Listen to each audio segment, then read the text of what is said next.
Sa pampublikong bus ng umaga, si Su Zengzeng ay gumawa ng isang kabayanihan na ganti upang parusahan ang freak. Natakot siyang humingi ng tulong dahil ang mukha ni Zengzeng ay patuloy na nagbabago, ngunit siya lamang ang nakakita ng kakaiba sa kanya. Ang kwento ay nagsimula 3 buwan na ang nakalipas. Nag-apply si Zengzeng sa marketing department ng isang kumpanya ng kosmetiko dahil lamang sa hindi maganda ang kanyang pisikal na kagandahan na iba sa kanyang larawan sa si. Marahil dahil sa sobrang filter labis na paggamit ng filter, kaya sila ay halatang nabigo. Hindi nagtanong kahit isang katanungan, ngunit inimbitahan siyang umuwi kaagad, kahit na dati ay tinasa nila siyang isang marketing talent. Nang magtanong si Zengzeng, sinabi nila ng diretsyo na mayroon siyang problema mula ulo hanggang paa, na ang merkado ng kosmetiko ay nangangailangan ng kagandahan na lumilikha ng trend. Ang hitsura ni Zengzeng ay hindi nakakumbinsi. Ang pagkarinig ng mga nakakainsultong salitang ito ay nagpahina kay Zengzeng ng kaunti. Galit siyang tiningnan ang mga taong may pinag-aralan, ngunit puro kabulastugan ang binibitawan. Sa labas ng parke, malungkot na umupo si Zengzeng at uminom ng alak upang pawiin ang kalungkutan. Tumingin si Zengzeng sa katabi niya, iniisip na ang taong ito ay nasa parehong sitwasyon, kaya inanyayahan niya ang kanyang kapatid sa isang lata upang ikwento ang lahat ng kanyang sama ng loob, ngunit binaliwala lamang siya nito. Sa oras na ito, nakatanggap si Zengzeng ng imbitasyon para sa reunion ng mga dating mag-aaral ng experimental high school.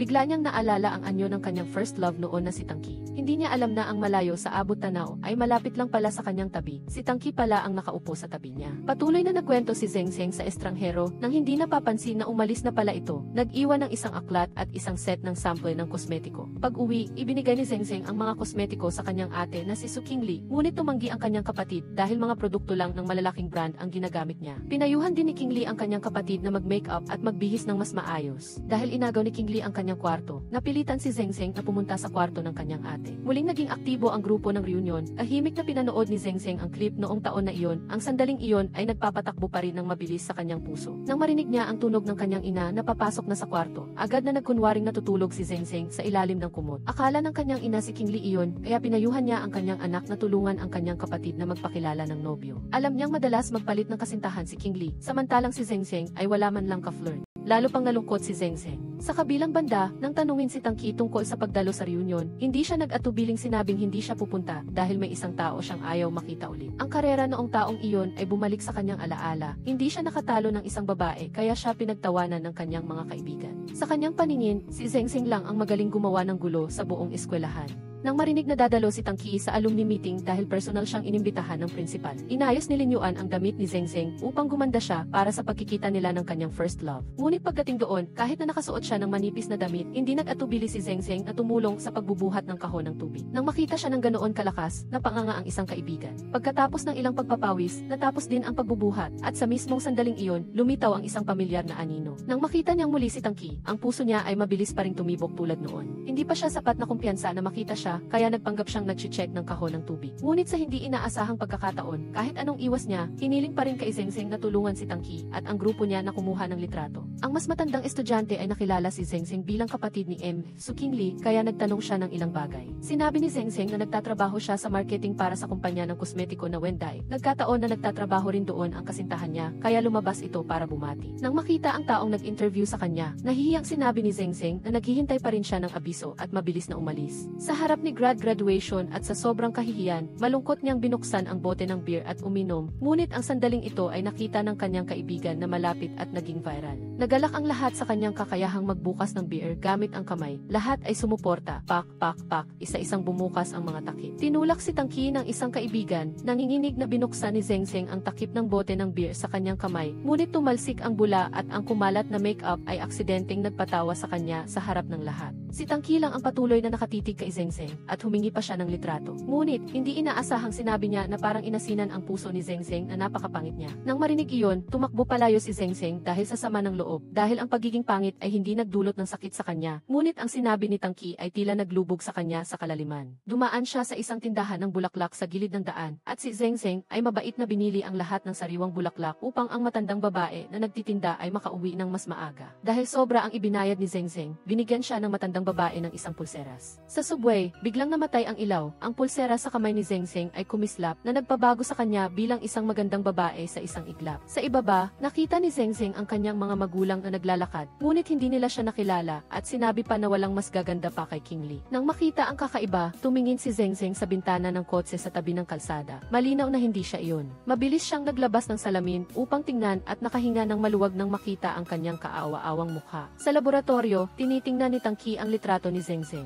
Isip-isip ni Tangki na ang kanilang produkto ay perpekto para panatilihin ang matibay na makeup. Kinabukasan, isasagawa na sana ng kumpanya ng kosmetiko ni Tangki ang unang photoshoot ng produkto. Ngunit narinig niya ang balita na kinansela ng modelo ang schedule. Iminungkahi ni Tangki na maghanap ng ordinaryong tao na papalit sa bituin dahil ang Tiandiao teleskopyo na bagong tatag ay nahihirapang makipagkontrata sa mga sikat. Bukod pa rito, ang misyon ng kumpanya ay hikayatin ang mga ordinaryong kababaihan na lumikha ng kagandahan. Sa tingin ng babaeng kasama niya, mas mahirap humanap ng ordinaryong tao na sapat ang ganda kaysa sa isang bituin.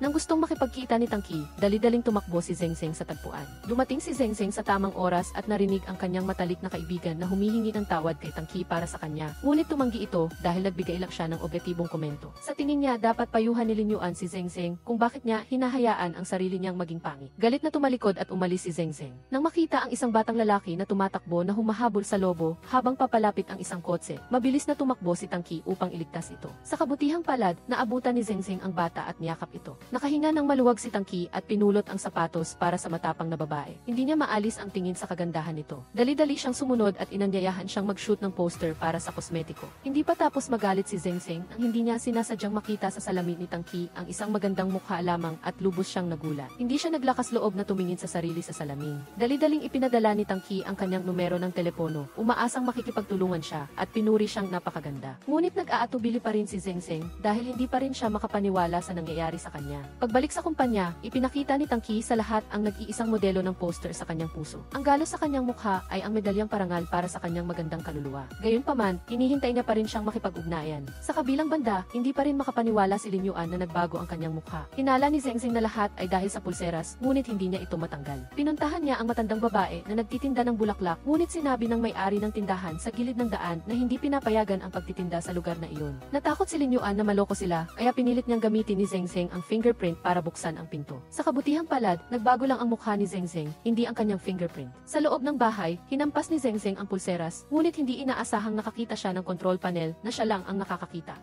Pinindot ni Zeng Zeng ang off button at agad siyang bumalik sa orihinal niyang hitsura. Tuwang-tuwa si Lin Yuan, salamat at nandito na ang kaibigan niya. Nang malaman na maaari siyang maging sarili niya o magbago anumang oras, na-interes si Zeng Zeng at inusisa ang mga features sa control panel. Napagtanto niya na ang pulseras ay parang isang super beauty filter at maaari rin itong baguhin ang boses at libu-libong damit sa isang pindot lang. Matapos masayang tuklasin ang lahat ng feature, idineklara ni Zeng Zeng na ang nakaraang Zeng Zeng ay patay na at siya na ngayon ang magandang Zeng Zeng. Batay sa logo sa bag ng magandang babae, nakipag-ugnayan si Tangki sa mga gift upang maghanap. Kinumpirma ng isang gift na mayroon silang EHC customer na katulad ng inilarawan, ngunit hindi nila maaaring ibunyag ang impormasyon. Nang makauwi ang kanyang kapatid, ibinunyag ni King Lee na ginamit niya ang lahat ng kanyang koneksyon upang makakuha ng pagkakataon si Zeng Zeng na mag-internship sa startup na kumpanyang Tiandiao teleskopyo. Sa mismong sandaling iyon, tumawag ang assistant na si Cheng Shu. Umaasang agad na makakapagtrabaho si Miss Su na nagpasaya kay Zeng Zeng ng labis. Lumabas na inakala nilang si Miss Su ang babaeng nasa puso ni Tangki dahil binigyan sila ng gift ng numerong iyon, ngunit sinabi lang na apelidong Su ang babae. Medyo nabigo si Tangki dahil masaya itong tinanggap ang trabaho nang hindi man lang nakikipag-ugnayan sa kanya. Nang makita ang numero ng telepono ni Tangki, naalala ni Zeng Zeng ang lahat ng sakit na idinulot niya sa kanya. Ipinasya niyang simula ngayon ay hindi na niya ito magugustuhan.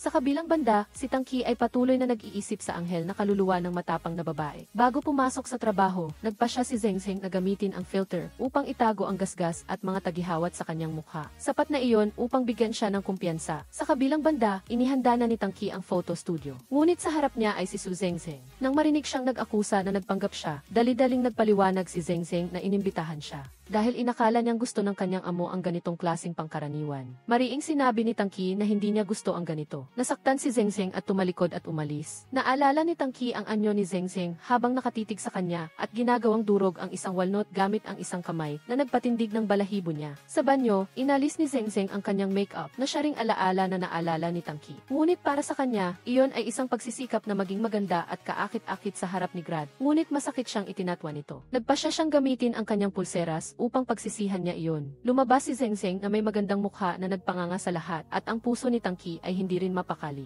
Nagmamalaki sana ngunit biglang nadapa. Ngunit dahil maganda siya, walang pumuna. Lumapit si Tangki at inabot ang kanyang kamay ngunit binaliwala ito ni Zengzeng. Ipinakilala ni Zengzeng ang sarili bilang Sumiao at pinasubok nila sa kanya ang bagong produkto at nag-anunsyo na tutulungan nito ang ordinaryong babae na maging maganda. Pinuri ni Zengzeng ngunit hindi mahalaga dahil pagkatapos ay nagbigay siya ng mahabang talumpati tungkol sa kagandahan ng kababaihan. Hindi lamang ang panlabas na hitsura kundi pati na rin ang matapang, mabait at matalinong katangian ay maaaring makaakit ng lahat ng pansin. Kinuwestiyon niya kung bakit ginagamit lang nila ang kagandahan upang tukuyin ang ganda at sinabing kailangang magbigay ng kaunti ang mga babae upang maging tiwala sa sarili kung ang ideal ay limitado, hindi nagaganda pa ang produkto. Inakala ng dalawang katrabaho na mayabang siya, ngunit si Tangki ay nahuhumaling na sinabing tama siya at nagkamali sila ng pananaw sa problema. Ipinilit pa rin niya na gusto niya siyang maging modelo ng produkto. Pinuntahan ni Tangki si Zengzeng, tinanong kung kilala niya si Sumiao dahil pareho sila ng pulseras at bag at dahil sa logo sa bag kayagi nagkamali siyang napuntahan si Zengzeng at bukod pa rito kung hindi niya kilala si Zengzeng. Bakit biglang nagpakita si Sumiao sa kumpanya sa ganoong oras? Wala nang maipaliwanag pa si Zengzeng kaya sinabi na lang niya na ang babae ay matalik niyang kaibigan. Mabilis na humingi ng tulong si Tangki kaya nagkunwari si Zengzeng na tumawag kay Lin Yuan para mag-set up ng appointment. Pag-uwi, sinuri ni Lin Yuan na si Tangki ay sumusunod lamang kay Sumiao dahil sa magandang mukha nito. Kailangang maghiganti si Zengzeng sa pagkakataong ito upang makaganti. Naalala ni Zengzeng noong nakaraang Mid-Autumn Festival. Masaya siyang nagpakita sa harap ni Tangki, ngunit nasuka ito dahil allergy sa mga makinang na bagay. Kaya naman pumili si Sumiao ng mga damit na nagniningning. Nang makita niya si Tangki, sinadya niyang umikot. Ngunit hindi natakot si Tangki at pinuri pa siyang interesante at gusto pa rin siyang imbitahan na kumuha ng litrato. Naalala ni Zengzeng na ayaw kumain ni Tangki ng lamang loob kaya umorder siya ng marami. Ngunit dahil sa kanya, pinilit niyang lunukin ang mga ito kahit na gusto na niyang masuka. Hindi sumuko si Zengzeng, binuksan niya ang function na gumagawa ng mga insekto at nagreklamo na ang ibang tao ay umaakit ng mga paru-paro at bubuyog. Samantalang saan man siya magpunta, may mga insekto na dudumo. Nagpahayag ng paghanga si Tangki at sinabing dahil maraming pinagdaanan si Zengzeng kaya siya naging matapang. Nang makita ang maganda mukha ni Sumiao, aalis na sana si Tangki para bumili ng gamot, ngunit hinawakan niya ang kwelyo nito at pinilit siyang tingnan kung saan siya maganda. Sabi ni Tangki, ang mga babaeng may allergy ay karaniwang hindi naglalakas loob na lumabas ng bahay, ngunit siya ay kampanteng nagpapakita ng kanyang sarili. Hindi alintana ang tingin ng iba at nagliliwanag ang sarili niyang kagandahan. Hindi niya inaasahan na dahil sa magandang mukha ay napilitan siyang tiisin ang mga pinakaayaw niya. Bilang ganti, binigyan ni Tangki si Zengzeng ng internship sa kumpanya. Nang marinig niyang pinag-uusapan ng lahat ang kahalagahan ng photoshoot para sa advertisement, nag-isip siya. Isa pa, napagtanto niya na ang lalaking katabi niya noong una ay nagtatrabaho rin dito at ayaw niyang mawalan ito ng trabaho ngayong nakahanap lang ito ng trabaho.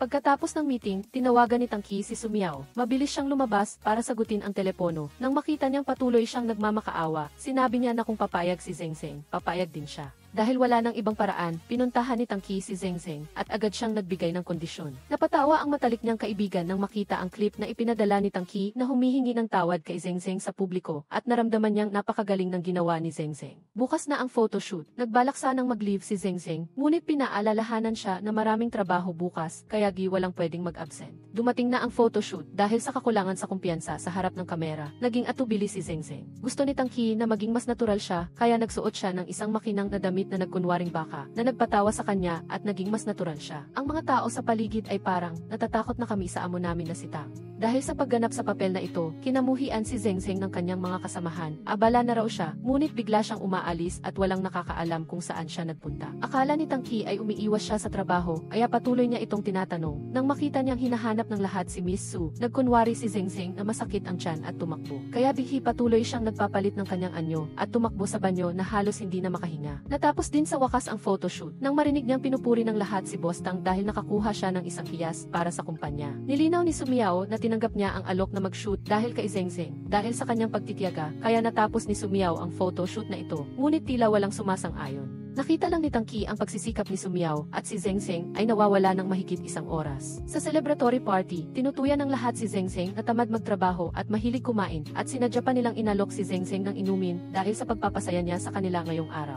Habang naglalaro ng truth or dare pagsasabi ng katotohanan o pagtanggap ng hamon, tinanong niya kung sino sa kanila ang nagkaroon na ng kasintahan nobyo at tanging si Tangki at Zengzeng lang ang hindi nagtaas ng kamay. Sinimulan niyang tanungin ang kanyang matalik na kaibigan kung bakit wala pa siyang kasintahan nobyo at sinabi niya na naniniwala siya sa uri ng pag-ibig na iisa lang ang mamahalin habang buhay, ngunit nakalulungkot na wala pa siyang nakikitang ganoon. Natawa si Zengzeng sa kanya, halatang malibog ngunit nagkukunwari na tapat. Sa labas, dumating si Lin Yuan upang sunduin si Zeng Zeng, ngunit hindi sinasadyang sumakay si Zeng Zeng sa maling sasakyan dahil kailangang magbigay daan sa sasakyan sa likuran. Napilitan si Lin Yuan na ihatid ang lalaking iyon pa uwi at kanselahin ang kanyang lakad kasama si Zeng Zeng. Sa oras na ito, aalis na sana si Zeng Zeng, ngunit tinawag siya ng may-ari ng bar at sinabing ihatid din si Tang Qi pa uwi upang maisara na niya ang tindahan. Gustong tumanggi ni Zeng Zeng, ngunit wala na siyang ibang pagpipilian, kaya binuhat niya si Tang Qi sa isang iglap at dinala, sapat upang mapamangha ang may-ari. Pagkagising sa umaga, nagulantang si Zeng Zeng nang makita ang sarili na nakahiga sa tabi ni Tang Qi. Naalala niya na binuhat niya ito pa uwi kagabi, ngunit dahil lasing na siya. Napagod siya kaya ibinaba niya ito sa sahig at umakyat sa kama para matulog. Nagplano sanang tumakas si Zeng Zeng, ngunit hinarang siya ni Tang Qi. Nagpasya siyang magbago bilang sumiyaw na nagpabigla at nanginginig sa kanya. Pinayuhan niya itong kumain ng lugaw, uminom ng tubig na may pulot para mawala ang hangover, at nagpaalam na mauna. Hindi pa rin makapaniwala si Tang Qi. Tiningnan niya ang magulong kama at naalala niyang nagising siya kagabi na nakahiga sa sahig kaya nagpalit siya ng damit at umakyat sa kama. Mabilis na tumibok ang kanyang puso nang maisip niyang yakap niya si Sumiao buong gabi. Tumawag si Tang Qi sa kanyang matalik na kaibigan na narinig ang kalmadong tono ni Sumiao. Inisip niya na pareho silang pumayag kaya hindi na kailangang masyadong mag-alala. Nang marinig ang kanyang anak na tinatawag si Guzi, dali-daling ibinaba ni Tang Qi ang telepono. Nakita niya ang isang hair tie at inisip niya ang larawan ni Sumiao na lasing na nagpakilig sa kanya. Sa kabilang banda, humingi ng tawad si Guzi dahil sa pagkasakay sa maling sasakyan. Galit na hiningi ni Lin Yuan ang bayad sa paghugas ng kotse at pinsala sa damdamin na nagkakahalaga ng mahigit $1,600,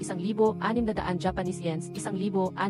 Mapagbigay na inilipat ni Guzi ang halagang $1,700, ngunit biglang naubusan ng baterya ang telepono. Kaya ibinigay na lang niya ang $200, Japanese yens, 200 sa kanyang wallet at nangakong magbabayad sa susunod. Sa pulong, humanga ang lahat at pinuri ang kagandahan ng poster. Dahil dito, ikinokonsidera na si Zeng Zeng para sa permanenteng posisyon. Inatasan ni Guzi ang marketing department na hatiin sa Perez para magsumite ng maraming opsyon sa advertising. Hindi sang-ayon ang mga kasamahan sa desisyong ito. Sa tingin nila ay umiiwas lang sa trabaho si Zeng Zeng at hindi siya bagay sa marketing department. Samantalang ang isang taong maganda at masipag tulad ni Sumiao ay nagbibigay inspirasyon sa kanila para magtrabaho. Bumili si Zeng Zeng ng tsaa at cake para sa lahat, ngunit narinig niya ang masasamang salita tungkol sa kanya. Tinanong niya ang sarili kung ang hitsura ba ay makakapagdesisyon ng kanilang pagmamahal o pagkamuhi dahil si Zeng Zeng man o si Sumiao ay siya pa rin. Dahil ayaw kay Zeng Zeng, inutusan siya ng kasamahang si Xuyu na isummarize ang data ng lahat ng shadow products sa merkado at kung hindi ito matapos bago bukas, kailangan niyang managot. Hindi sumuko si Zeng Zeng at nagsimulang magtrabaho. Samantala patuloy na nagte-text at tumatawag si Tang Qi kay Sumiao, ngunit walang tugon. Sa pagtatapos ng araw, biglang kumulog at lumabas ang kidlat. Napansin ni Zeng Zeng na nagbago ang kanyang mukha at hindi gumagana ang control system. Hinala niya na ang kulog at kidlat ay nakaapekto sa signal kaya umiwas siya sa ibang tao. Nang makita si Tang Qi, dali-dali siyang nagtago sa bodega at nagulat siya nang tumawag ito kay Sumiao kaya nahulog ang kanyang telepono. Narinig ni Tang Qi ang ingay kaya pumasok siya sa bodega para tingnan. Biglang lumitaw si Sumiao na nagpatulala sa kanya. Nang marinig ang kulog, dali-dali niyang pinatay ang ilaw at mahigpit na niyakap si Tang Qi. Kinakabahan siyang nagsabi na masyado silang mabilis at mas mabuting mag-usap muna ng maayos. Walang nagawa si Zeng Zeng kundi takpan ang mata ni Tang Qi at tanungin siya kung ano ang gusto niyang sabihin. Ibinunyag ni Tang Qi na siya ay konserbatibo at hindi siya tumatanggap ng relasyon na puro pisikal lamang. Walang magawa si Zeng Zeng kundi patulugin siya. Nang makita ang kanyang matalik na kaibigan, sinabi ni Zeng Zeng na hindi muna siya makakabalik sa kanyang orihinal na hitsura. Pagkatapos ng kidlat, otomatikong nagbago ang sistema sa kanya bilang si Sumiao at nagsimulang mag-upgrade. Ngunit pagkatapos ng 2 oras ay 3% pa lang ang na-upgrade. Kaya napilitan siyang manatili sa bahay ng kanyang matalik na kaibigan ng isang gabi. Hinabol si Tang Qi ni Zeng Zeng, ngunit sa pagkakataong ito ay dumating na ang kanyang Sumiao. Dali-dali siyang dumura ng talulot ng bulaklak sa kanyang bibig at sumandal sa dibdib nito. Pangarap na lang sana si Guzi at sigurado na siyang inibig na niya. Biglang nagising si Tang Qi at nakita niyang nasa bodega pa rin siya. Naalala niya ang romantikong sandali kanina at kinikilig pa rin siya. Paglabas, tinanong ni Tang Qi ang kanyang matalik na kaibigan kung ano ang ibig sabihin ng isang babae na niyakap siya, ngunit ayaw magbukas ng ilaw. Tiyak na sinabi ni Guzi na gusto ni Sumiao ang kaibigan niya. Lihim na natuwa si Tang Qi, ngunit hindi pa rin maintindihan kung bakit siya pinatulog nito. Naalala ni Guzi na nakita niya si Sumiao kagabi nang pumunta siya para bayaran si Lin Yuan kaya sinabi niya kay Tang Qi. Sa kabilang banda, buong gabing nagbantay si Zeng Zeng, ngunit 25% pa lang ang na-upgrade ng sistema. Mabuti na lang at nakakuha siya ng pahintulot na magtrabaho sa bahay dahil sa sakit. Tamang-tama namang dumating si Tang Qi para hanapin si Sumiao.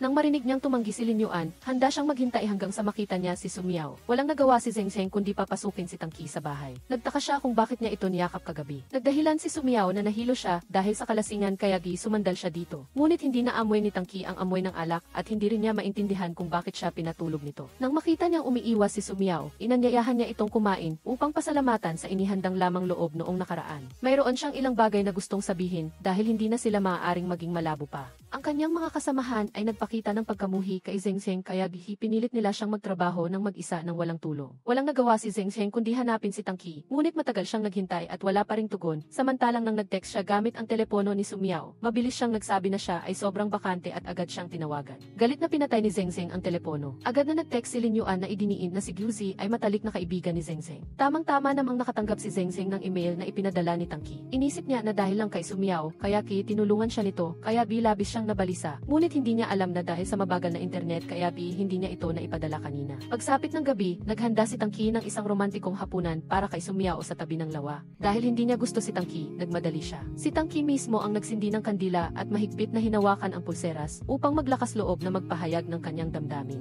Ngayon lang niya napagtanto na aamin na pala ito. Biglang kumulog at kumidlat na nagdulot ng pagpalya-palya ng filter. Habang nagpapahayag si Tangki ng kanyang tunay na damdamin, nag-aalala lang si Zheng Zheng na mabunyag siya. Nang matapos si Tangki, napatingala siya at nagulat nang makita si Zheng Zheng na tumatakbo sa bintana upang tumalon sa lawa. Nataranta siya at dali-daling tumalon at lumangway patungo sa kanya. Nagpumilit si Zheng Zheng na makabalik sa kotse at sinabihan si Lin Yuan na magmaneho ng mabilis upang hindi maabutan ni Tangki. Sa kabilang banda, nakaahon din si Tangki sa wakas at dahil hindi niya matawagan si Sumiao, pinuntahan niya ito sa bahay. Si Lam Yuan ay lumabas at sinabing wala si Sumiao, ngunit nakita ni Tangki ang sapatos ni Sumiao. Kung hindi niya makita si Sumiao na ligtas sa sarili niyang mga mata, hindi siya aalis. Nagdahilan si Lam Yuan na si Sumiao ay may almoranas kaya hindi mapakali. Hindi niya gusto na malaman ni Tangki kaya niya ito ginawa. Nagtanong si Tangki na amoy niya ang amoy ng maanghang na noodles sa kamay ni Lam Yuan. Ngunit si Sumiao na nagpa-filler ay dapat umiwas sa maanghang na pagkain at ang may almoranas ay hindi rin pwedeng kumain ng maanghang. Sa loob ng bahay, nakita ni Sumiao si Tangki na binubuking ang kasinungalingan ni Lam Yuan kaya nagmamadaling umakyat sa silid. Nang marinig ang sigaw, nagmadali si Tangki na tignan si Sumiao at nakita niyang nadulas siya sa hagdan. Pagdating sa ospital, nag-aalalang inutusan ni Tangki si Sumiao ng kung ano-ano, ngunit nagpakita siya ng pagkairita at masama siyang nagsalita na tumalon siya sa lawa dahil ayaw siyang makita. Pero sinundan pa rin siya ni Tangki hanggang sa bahay ni Lam Yuan na nagresulta sa pagka-ospital niya. Nang marinig niyang mismong ang taong mahal niya ang nagrereklamo ay nadismaya siya at umalis. Dahil hindi nakapunta sa kumpanya si Tran Tran, humingi siya ng tulong kay Xuyu na isumite ang kanyang plano sa advertising sa Leiden. Ngunit nagulat siya nang angkinin ni Xuyu na siya ang gumawa at may kumpiyansang nagpresenta sa harap ng mga boss. Naghintay si Tran Tran buong araw, ngunit wala pa ring natatanggap na mensahe mula sa mga kasamahan tungkol sa resulta ng pulong. Nang makita niyang biglang bumilis ang pag-upgrade ng filter, pilay siyang naglakad papasok sa banyo at hindi sinasadyang bumagsak sa mga bisig ni Tangki. Kinailangan niyang gamitin ang lahat ng kanyang lakas sa halos 30 taon para maiakyat si Sumiao sa kama ng ospital. Nang makita niyang umabot na sa 72% ang pag-upgrade ng sistema, humingi siya ng tulong na bumili siya ng tsaa sa labas. Samantalahin ang paglabas ni Tangki, dali-daling tumawag si Tran Tran kay Lam Yuan upang humingi ng tulong. Ngunit ang kaibigan niya ay tinatanong naman ng ate ni Tran Tran dahil hindi pa umuwi ang kapatid niya. Nagdiskisa si Sumiao para makatakas sa ospital. Ngunit nakilala pa rin siya ni Tangki dahil sa pulsera sa kanyang kamay at sugat sa kanyang binti. Nang makita niya ang kanyang ate, tumakbo rin si Tran Tran. Gusto siyang hilahin pabalik ni Tangki, ngunit nahawakan lamang ang bendahe sa ulo. Umikot-ikot at sa wakas ay nabunyag ang tunay na anyo ni Tran Tran. Dali-dali siyang humingi ng tulong sa kanyang ate para sa discharge procedure. Nagulat si Tangki na narito si Tran Tran at may sugat na tulad ni Sumiao. Nang makita ni Than Hle na nahihirapan ang kanyang kapatid, tumulong siya upang iahon ang sitwasyon. Sa sasakyan, binigyan ni King Le ang kanyang kapatid ng huling pagkakataon na sabihin ang buong kwento. Alam ni Tran Tran na napakatalino ng kanyang ate, kaya hindi siya maaaring magtago ng matagal. Sa kabilang banda, dinalhan ni Tangki si Sumiao ng tsaa at nalaman niyang nakadischarge na siya. Sinabi ng nurse na naiwan ni Sumiao ang laptop na may logo ng kumpanya niya. Pagkatapos marinig ang tungkol sa pagbabago ng mukha, pinagalitan ni King Le ang kanyang kapatid na sobra na sa 180 minutong panonood ng pelikula, nababaliw na. Binuksan ni Tran Tran ang filter at natuklasan ang maraming bagong feature. Agad siyang nag-transform na ikinagulat at ikinatakot ng kanyang ate. Sa sandaling ito, nakita ni Tangki si Tran Tran. Naalala niya na ito ang laptop na ibinigay ng kumpanya kay Tran Tran, pero bakit ginamit ni Sumiao? Kailangan niya itong makita para magpaliwanag. Sumugod si Tangki sa bahay ni Lam Yuan at nakita lamang si King Le na parang wala sa sarili. May lumabas na kakaibang bronze statue sa bahay na alam mo na kung saan nanggaling. Hinila siya ni Lam Yuan para mag-tour sa bahay niya. Sinamantala ni Tran Tran ang pagkakataon para tumakbo pataas, ngunit sa kasamaang palad ay nadapa siya. Agad siyang naging isang painting na nakakuha pa rin ng atensyon ni Tangki. Patuloy siyang hinila ni Lam Yuan. Alam ni Tangki na kakaiba ang bahay niya, ngunit wala siyang pangangailangan para mag-tour. Nang lumingon siya, nagulat siya nang hindi niya nakita ang bronze statue at ang painting. Sinabi ni King Le na dinala niya ito. Sa wakas, nag-transform ulit si Tran Tran. Kalmado siyang bumaba, umamin si Tran Tran ng kanyang pagkakamali. Hindi nagalit si Tangki, dumating lang siya para magpaalala at magtanong tungkol sa kalagayan ng kalusugan ni Sumiao at umalis. Masayang ipinakita ni Tran Tran sa lahat ang mga bagong feature ng filter. Ang pulseras ay maaaring maging invisible at bukod sa bronze statue at painting, maaari rin itong mag-transform sa mga hayop at halaman. Nang marinig ang tungkol kay Sumiao, hinimok ni King Le ang kanyang kapatid na mag-isip ng paraan para ayusin ang sitwasyon, baka ma-expose siya sa lalong madaling panahon. May naisip si Tran Tran na ideya para alisin ang problema gamit ang bagong feature ng filter. Habang nag-iisip si Tangki, naaalala niya ang mga mapait na salita ni Sumiao na nagpasakit sa kanyang puso. Biglang may dumating na mensahe mula sa kanya na nagpasaya sa kanya. Nang makita niyang mapilit siyang gusto siya, kaya hinayaan niya siyang makipagkita sa kanya sa katapusan ng linggo upang pag-usapan ang mga bagay at nag-good night pa siya na nagpasaya sa kanya. Iniisip na mayroon pa siyang pagkakataon na ligawan siya. Kinabukasan sa kumpanya, napansin din ni Tran Tran ang masayang mood ni Tangki. Nagtanong siya tungkol sa mga paborito ni Sumiao bilang paghahanda para sa nalalapit na date. Nag-atubili si Tran Tran na sabihin sa kanya na hayaan na lang siyang maging natural. Nang matuklasan ni Tran Tran na siniraan siya ni Xuyu, nag-transform siya bilang si Son Wukong Monkey King para takutin ang taong gumawa ng masama. Sa huli, natakot siya at humingi ng tawad kay Tran Tran at inamin ang lahat. Nang marinig ang mga salitang ito, napaisip si Tangki kung nagkamali ba siya sa pagkakaintindi kay Tran Tran. Pagdating ng weekend, naghintay si Tangki kay Sumiao sa tabi ng lawa. Akala niya nagbibiro lang siya, kaya nag-set ng date sa ganitong liblib na lugar. Nang magtaka siya, ngunit pinagbigyan niya pa rin siyang magsindi ng paputok sa umaga. Hiniling ni Sumiao kay Tangki na ipikit ang mata na nag-imagine ng isang romantic na eksena. Nang idilat niya ang kanyang mga mata, bigla niyang nakita ang isang makamandag na gagamba na nakakapit sa buhok niya. Kahit natatakot, ginawa niya pa rin ang lahat para paluin siya ng malakas para paalisin ito. Ang resulta ay ganap na hindi inaasahan ni Tran Tran. Plano niyang magpakagat sa makamandag na gagamba at mawala na lang. Nang makita siyang nag-aalala at pinoprotektahan siya ay medyo nalito siya. Habang pinagmamasdan ang tanawin ng lawa, natuklasan ni Sumiao ang isang shooting star sa araw. Palihim niyang ginamit ang filter upang magpatama ng isang bituin ng diretsyo sa kanya, ngunit mabilis na kumilos si Tangki at niyakap siya pababa. Muling nabigo ang plano ni Tran Tran. Hindi sumuko si Sumiao, patuloy siyang naglalakad sa tabi ng lawa. Nang makita niyang biglang dumilim ang langit ay humingi siya ng tulong na kuhanan siya ng litrato bilang alaala. Hiniling niya sa kanya na lumayo pa para makuha ang buong view sa likod. Nagpush siya ng matindi para maghintay na tamaan ng kidlat. Sa wakas ay nangyari, agad niyang ginamit ang filter para maging abo. Nakita ni Tangki ng sarili niyang mga mata na namatay ang kanyang mahal. Labis siyang nagdalamhati, hindi niya pa matanggap ang katotohanan kaya nahimatay siya kasama ni Sumiao. Nanginginig siya, natatakot na baka hindi niya sinasadyang makasakit ng tao. Nang maramdaman niyang tumitibok pa rin ang pulso niya ay gumaan ang pakiramdam niya. Pagdating sa ospital, sinabi ng doktor na ang mga mata ni Tangki ay mas sensitibo kaysa sa normal na tao. Kapag masyadong na-stimulate, nagsisimula ang utak ng self-protection mechanism kaya siya nahimatay. Pagkagising pa lang ni Tangki ay nagmamadali na siyang hanapin si Sumiao. Inisip niyang nagbalik ang sakit niya sa mata kaya nagkaroon siya ng ilusyon na nakita niya itong tinamaan ng kidlat. Pinigilan niya ang sarili niya dahil wala na si Sumiao. Umupo si Tangki sa kama at naramdaman ang sakit. Napakahirap na may mahal siyang ganito. Dahil gusto ng boss niya at ni Tangki na bisitahin si Sumiao, napilitan si Tran Tran na mag-set up ng eksena. Nagbigay pa si Lam Yuan ng panyo sa ate niya at kay Tran Tran para makapagkunwari silang nagdadalamhati. Yumuko si Tangki sa harap ng larawan, nasaktan nang isipin na siya ang may kasalanan dahil iniwan niya ito sa delikadong lugar. Nakaramdam si Tran Tran ng kaunting pagkakasala dahil nasaktan niya ito.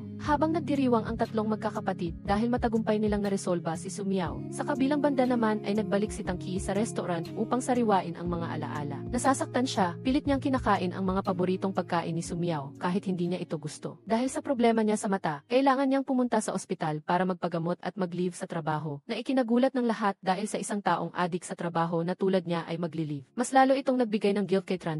Dahil na-miss niya si Sumiao, humingi ng tulong si Tangki kay Boss Gu na tulungan siyang kolektahin ang mga natirang gamit niya bilang alaala. Nang malaman ito, nag-alala si Tran kasama si Lam Yuan na baka may matuklasan siya. Sa pagtingin ni Tangki sa bawat alaala na naiwan ni Sumiao, naaalala niya ang bawat kilos at paborito nito, labis siyang nagdadalamhati. Sa takot na baka matuklasan ni Tangki ang katotohanan, pumunta si Tran sa bahay niya at kumatok. Nagkukunwari na may dalang pasalubong, ngunit hindi siya pinapasok ni Tangki kaya nabigo ang plano. Wala nang magawa, nag-transform siya bilang isang kamelyo at hiniling kay Lam Yuan na tawagan si Tangki at sabihin na ito ang alagang hayop ni Sumiao para ampunin niya ito. Kaya pinapasok ito ni Tangki sa bahay at masigasig na inalagaan. Naglakad-lakad si Tran at sa wakas ay natagpuan ang target sa harap niya at agad siyang umatake. Sa sandaling hindi siya nag-iingat, agad na sumugod si Tran at pinunit ang papel na may sulat kamay ni Sumiao. Nagulat siya nang makita niya sa unang pagkakataon na gumamit ng dalawang kamay ang kamelyo para punitin ang papel. Napagtanto ni Tran na nagkamali siya kaya nagpanggap ulit siyang hayop kahit galit siya dahil alaga ito ni Sumiao ay napilitan siyang palampasin. Nang aayusin na niya ang kalat, patuloy na sinira ni Tran ang lahat ng natitirang gamit ni Sumiao na mayroon siya. Nang makita niyang wasak na ang lahat, labis siyang nagalit at hinabol ang kamelyo. Akala niya tapos na ang buhay niya, ngunit nagbigay pala siya sa kanya ng karot. Hindi niya gusto ngunit kailangan niyang kainin para maniwala siya. Dahil wala siyang karanasan sa pag-aalaga, tumawag siya kay Boss Gu na may maraming karanasan para tulungan siya at mabilis na humingi ng tulong si Tran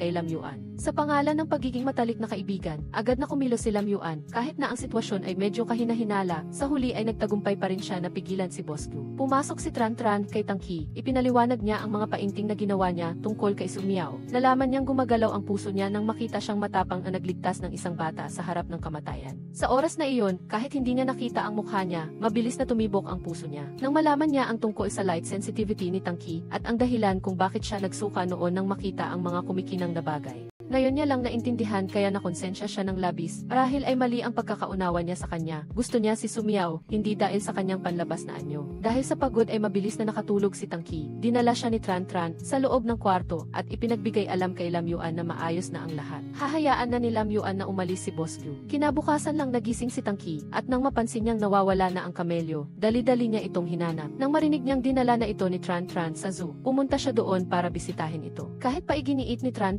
na ang nasa harap niya ang hinahanap niya, sinabi niyang hindi, kakaiba ang kamelyong iyon. Dahil sugatan ang paa ni Lam Yuan, pumunta siya sa bahay ni Tran upang manatili ng isang araw at inalagaan siya ng may pagmamahal ng mga magulang ni Tran.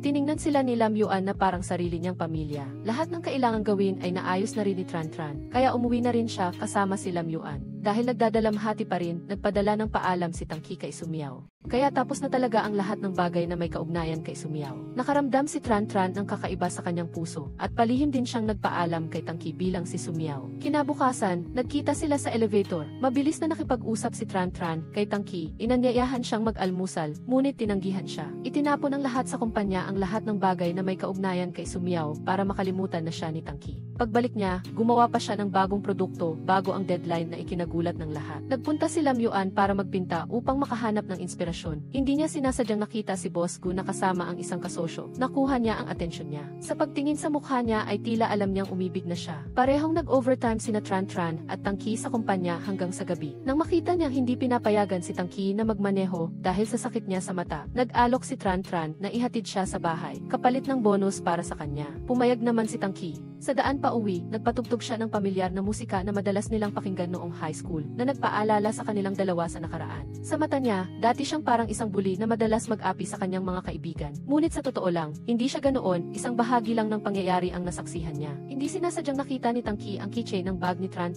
na katulad ng kay Sumiao, kaya nagduda siya. Ngunit sinabi ni Tran na magkatulad sila ng gamit. Naalala na naman niya si Sumiao. Ang ate niya ay isang abogado, at may ilang problema ang kaibigan ng ate niya, kaya hiniling niya kay Tran na mag-transform bilang siya para ayusin ang asawang ng babae. Nagulat si Tangki na mayroon din siyang gagawin doon. Sa daan, nasaksihan ni Tangki si Fang Jin na nagpupunas ng dumi sa isang advertisement ni Sumiao, kaya humanga siya. Habang naghihintay, hindi sinasadya niyang nasaksihan ang isang historical na pangyayari ng pagpalo sa asawa na nagpasaya sa kanya, ngunit medyo natakot din siya. Mas lalo siyang nagulat nang ang babaeng ito ay ang babae na hindi sinasadya niyang nakita kanina. Nang makita niya na nandoon si Tangki, tumigil si Tran nataranta at umalis kahit pinigilan siya ni Tangki. Sinisi niya lang si Tran Tran dahil sa pagiging walang ingat, pinatulan na niya ang tao. Nakita pa ni Tangki. Kung humingi siya ng tulong kay Tangki para maging saksi, baka matalo sa kaso ang kaibigan ng ate niya. Kailangang mag-isip si Tran Tran ng paraan para patahimikin si Tangki. Ang asawa naman ni Fang Jin ay naghanap kay Tangki, humihiling na maging saksi siya. Kung mananalo siya sa kaso, ibebenta niya ang kontrata kay Tangki sa makatwirang presyo. Lalo pang nabalisa si Tran Tran nang malaman niya ito, kaya ginamit niya ang pagkakakilanlan ni Fang Jin para makipagkita sa kanya. Agad namang pumayag si Tangki. Nang dumating siya sa tindahan, hindi sinasadyang nasaksihan niya ang waitress na nagtapon ng tubig, ngunit hindi man lang nagalit si Fang Jin, kaya nagustuhan niya ito ng kaunti. Nahatak ang sinulid sa Shopee na sweater na suot ni Fang Jin. Sa hindi malamang dahilan, sumabit ang labis na sinulid kay Tangki. Lalo lang silang naggulo habang naghihilaan at muli silang umikot at sa huli ay nakabalot na kay Tangki. Dahil sa pagyuko ni Fang Jin para ayusin ang gulo, nakaramdam si Tangki ng pamilyar na damdamin at biglang bumilis na naman ang tibok ng puso niya. Ang babaeng ito na nasa harap niya at may mga ganoong kilos ay nagparamdam ulit sa kanya ng damdamin. Nagsimula silang mag-usap. Nagbigay siya ng ebidensya na binugbog siya ng kanyang asawa at gusto niya na itago niya ang sikreto tungkol sa kanyang pagpalo sa kanyang asawa. Ngunit hindi niya ito magagawa dahil ang katotohanan ay katotohanan pa rin. Tumanggi siya at mabilis na umalis. Hindi inaasahan nang pumunta siya para makipagkita sa pulisya. Isiniwalat ni Tangki ang lahat ng katotohanan na kahit na sinaktan ni Fang Jin ang kanyang asawa dahil ito ay gumamit ng hindi angkop na pananalita. Sinabi niya ang mga bagay na hindi kailangang sabihin na nagpabigo sa plano niya at labis siyang nagalit. Nang malaman ito ni Tran Tran, medyo ipinagmamalaki niya ito. Kung hindi niya makuha ang kontrata sa asawa, kukunin niya ito sa asawa. Nakipagkita si Tangki kay Fang Jin sa laboratorio.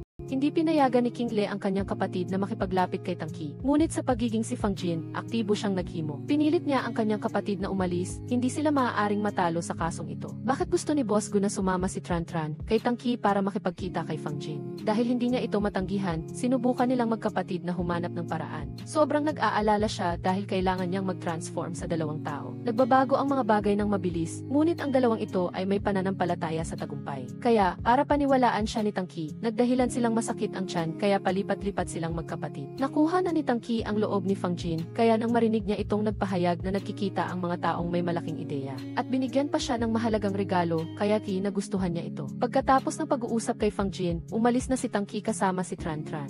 Nang makita ang paghanga ni Tangki kay Fang Jin, tinanong niya siya, mahal pa ba niya si Sumiao? Natigilan siya, nagpakita ng galit, hindi nagsalita at agad na umalis. Pag-uwi, punong-puno ng pag-iisip si Tangki. Siguro naisip ni Tran Tran na galit siya, ngunit sa totoo lang ay hindi niya alam kung ano ang nararamdaman niya noon. Tahimik siyang nagpadala ng mensahe sa lumang numero ni Sumiao. Humingi siya ng tawad, pakiramdam niya ay parang isang masamang lalaki dahil may kakaiba siyang nararamdaman kay Fang Jin. Kapag kasama niya ito, nakakalimutan niya si Sumiao. Tila nagka-crush na siya kay Fang Jin. Kinabukasan sa kumpanya, hindi maganda ang pakiramdam ni Tangki. Isang tingin pa lang ni Tran Tran ay agad na niyang napansin. Sinadya niyang bumili ng almusal para sa kanya, ngunit tumanggi si Tangki. Ayaw niyang makipag-ugnayan ng malapit sa sinumang babae dahil ang panig ni Boss Guan ay malapit ng pumirma ng kontrata upang ibenta ang patent sa iba na magiging disadvantage para sa panig ni Tangki. Nakipag-ugnayan siya kay Fang Jin. Dahil nasa kumpanya, hindi naglakas loob si Tran Tran na gumawa ng kalokohan at nagpadala lang ng mensahe na alam na niya ang tungkol sa kasong ito at humingi ng tulong kay Tangki. Nagpanggap si Tran Tran na hindi sinasadyang nakita si Guan Hanyo para ilabas ang impormasyon na makikipagkita si Tangki sa kanyang kasosyo upang pag-usapan ang bagay na iyon. Kaya, matagumpay nilang nahikayat si Guan Hanyo na sumunod kay Tangki at malate sa pulong. Samantala, sina Tran Tran at ang kanyang ate ay nasa elevator para maghanda na makipagkita sa kasosyo para talunin ang panig ni Boss Guan.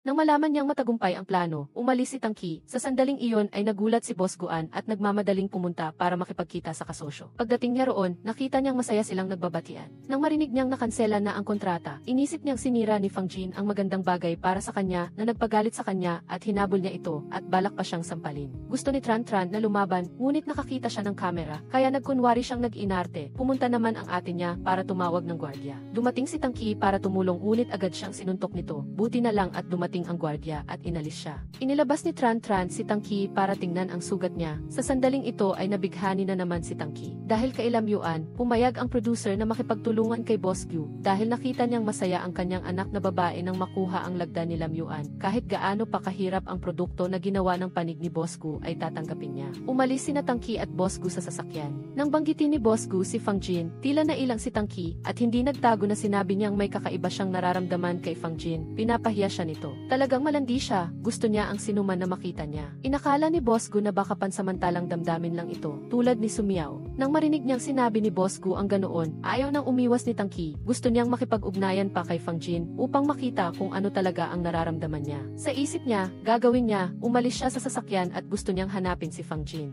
Nang aayusin pa lang niya ang kanyang overtime, nakatanggap si Tran Tran ng mensahe mula kay Tang Qi. Gusto niyang makita si Fang Jin kaya kahit tumanggi siya dahil abala siya sa overtime, nagpumilit pa rin siyang pumunta sa laboratorio para makipagkita. Paano niya ito matatakasan? Kaya, nagmadali si Tran Tran na magbike ng mabilis hanggang di maaari. Mabilis siyang dumaan sa harap ni Tang Qi kaya nagtaka siya kung bakit siya naroon. Nang makita si Fang Jin, agad siyang nagtanong kung dumating ba si Tran Tran. Sinabi niyang wala, nagdala si Tang Qi ng pagkain at sinabi na gusto niyang magtanong tungkol sa ilang technical na issue. Sa halip, sinabi ni Fang Jin na nagugutom siya at gusto niyang kumain muna para maiwasan ang mga profesional na bagay. Magkasama silang kumakain nang biglang namatay ang ilaw dahil pala kay Boss Guan na gusto siyang mahuli na may ginagawang kalokohan sina Tang Qi at Fang Jin. Sa pagkakataong ito, ipinakita ni Tang Qi ang kanyang talento para mapahanga ang babae. Pagkatapos ng ilang sandali ay nakagawa siya ng mini light bulb na labis na ikinatuwa ni Tran Tran. Sa isang iglap, nakalimutan niya na siya si Yi Fang at mas mahusay siya sa mga ganitong kalokohan kaysa sa kanya. Sa sandaling ito, malapit na si Boss Guan sa silid, binuksan niya ang ilaw at sumugod sa loob ng silid.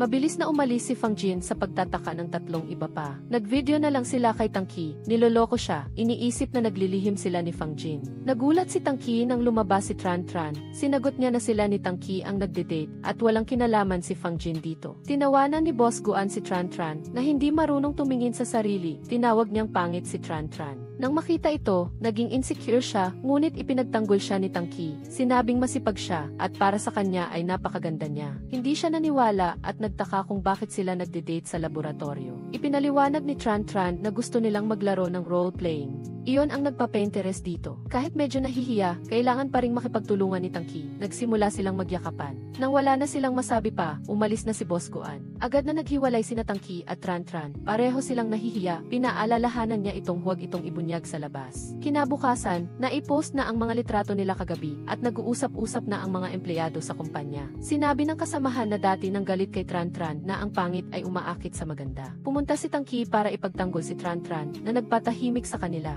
dahil alam niyang nag-post si Boss Guan ng mga litrato para makita kung nagmamahalan ba talaga sila. Kailangan ni Tang Qi na magpanggap na nililigawan niya si Tran Tran. Kinahinatnan ni Fang Jin upang tumaas ang kumpiyansa. Bawat linggo, magreregalo siya ng bulaklak sa ilalim ng pangalan ng kanyang boss na si Tang Qi, ngunit siya pa rin ang magbabayad dahil sa suporta ng kumpanya, hindi siya nag-atubili. May pakiramdam na hinahabol ng isang binata. Ano pa ang mas hihigit pa doon? Patuloy siyang nakatanggap ng bulaklak na naging dahilan ng inggit ng lahat. Nakipagtulungan si Lin Yuan kay Su Zengzeng para makahanap ng ebidensya ng pagtataksil ng boss ni Su. King Li, nagpanggap si Lin Yuan na lumikha ng isang manalo ng isang romantic hotel stay na laro upang mahuli ang sekretarya ni Li. Hindi siya nagduda at masayang inisip na swerte siya. Lumabas ang kanyang boss, alam ang layunin ni Lin Yuan. Ngunit lihim pa rin siyang tutulungan upang makakilos. Dumating si Boss Guan sa silid ng hotel ng sekretarya at palihim na kinuhanan ni Su Zengzeng na hindi nakikita. Ang grupo ng mga babae ay masayang kumakain nang marinig nilang nagising na si Fang Jin at dumating na si Boss Guan sa ospital. Nagmamadali ang sitwasyon kaya kailangan nilang mabilis na pumunta sa ospital. Ngunit huli na sila ng isang hakbang, inalis na ni Boss Guan si Fang Jin, hinanap nila ito sa lahat ng dako. Nakita ni Tang Qi ang eksena kung paanong kinaladkad ni Boss Guan si Fang Jin. Inisip niyang ito ang plano niya kaya tumawag siya at nag-text, ngunit hindi sinagot ni Su Zengzeng ang telepono. Wala siyang ibang paraan kundi habulin siya at tawagan si Su Qingli. Mabilis siyang sumunod gamit ang hits. Sa isang tahimik na lugar, marahas na gusto ni Boss Guan na ibigay ni Fang Jin ang bagong plano ng proyekto. Ngunit paano niya malalaman dahil si Su Zengzeng lang ang nag-imbento nito? Dumating si Tang Qi, nagpakita siyang lubhang mapanganib, inakala niyang maililigtas niya si Fang Jin, ngunit natalo siya sa isang iglap. Dumating na sa lugar sina Su Zengzeng, nais nilang magpatawag ng pulis, ngunit walang signal, kaya hinanap nila ni Lin Yuan at ang kanyang kapatid ang signal para magulat. Habang hahanapin ni Su Zengzeng si Fang Jin, nagising si Tang Qi. Sinubukang kalasin ang tali at humanap ng paraan para makatakas sa silid. Sa sandaling ito, pagkatapos maging isang puno, nagtagumpay din si Su Zengzeng sa pagpasok sa laboratorio. Nagbago siya kay Fang Jin upang buksan ang pintuan ng silid. Nag-aalala si Tang Qi para sa kanya, habang nagsisikap siyang hanapin si Boss Guan.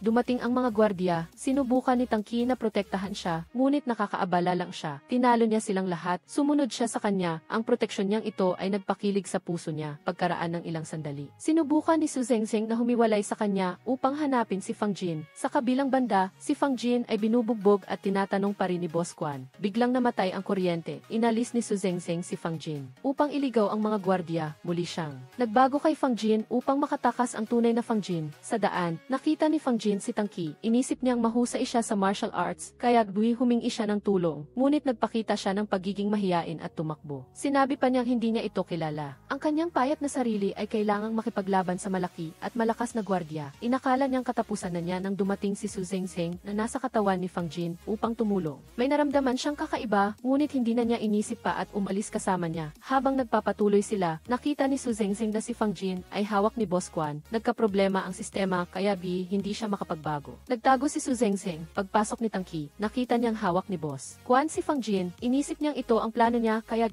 wala siyang ginawa. Hindi alam ni Su Zengzeng kung ano ang gagawin. Ngunit salamat at dumating ang kanyang ate kasama ang pulis upang dakpin sila. Tiningnan si Fang Jin. Naramdaman ni Tangki na may kakaiba. Si Tangki ay nakipagtipan sa kanyang boss na uminom. Hindi niya alam kung ano na siya. Isa ba siyang tunay na bad boy? Minsan, gusto niya si Fang Jin noong siya ay napakalakas na nagpabilis ng tibok ng kanyang puso. Ngunit nang makita siyang mahina, may naramdaman siyang kakaiba na nagpatigil sa kanyang pagkagusto sa kanya. Kasalukuyan, hindi pa rin makabalik si Su Zengzeng. Ipinaliwanag din ng grupo ng mga babae kay Fang Jin ang katotohanan. Nagpasalamat siya sa lahat sa tulong. Ang totoo ay, hindi niya kailangan ng anumang ari-arian, ngunit umaasa lamang na makaalis sa basura na lalaking iyon. Ngunit paano niya ito magagawa kung siya ay gumawa ng malaking krimen? Kailangan niyang magbayad. Kinabukasan, naganap na ang paglilitis sa diborsyo. Ang tagumpay ay nasa kamay ni Fang Jin. Nagpakita siya ng pagsisisi at gustong magpakasal muli. Siyempre, hindi nagpatawad si Fang Jin. Masaya na nga siyang nakaalis sa kanya. Sina Lin Yuan at Su Zengzeng ay nagdaos ng isang maliit na salu-salo upang ipagdiwang ang diborsyo ni Fang Jin. Dumating ang kanyang boss upang talakayin ang kasunduan dahil hindi pa nakabalik si Su Zengzeng sa dati niyang anyo. Kinailangan ni Lin Yuan na humanap ng dahilan upang ilihis ang atensyon niya bago niya makita ang tunay na Fang Jin. Sa sandaling ito, nahumaling na ang kanyang boss kay Lin Yuan. Pagkatapos talakayin, mabilis na pumayag si Fang Jin na pirmahan ang kasunduan pagkatapos ng ilang pag-iisip. Mukhang may pagtingin si Boss Zhao sa ate ni Su Zengzeng. Nais makipagkita ni Tangki kay Fang Jin para sa trabaho, ngunit hindi niya alam kung dapat ba o hindi. Tinanong siya ng kanyang boss kung natatakot siyang makita si Fang Jin na hindi niya gusto, ngunit trabaho ay trabaho. Hindi dapat ipasok ang ibang bagay. Nang marinig ito, agad siyang pumunta upang makita si Fang Jin. Sina Su Zengzeng at Fang Jin ay nag-uusap tungkol sa bagong plano. Sila ay magkasundo. Dumating na si Tangki sa pintuan kaya mabilis na nagtago si Su Zengzeng. Pagpasok at nakita si Fang Jin, agad niyang napagpasyahan na ito ang bersyon na hindi niya gusto, ngunit susubukan pa rin siyang makipag-ugnayan. Pagkatapos mag-usap sandali tungkol sa trabaho, napansin niyang kusa bumukas at sumara ang pinto ng aparador.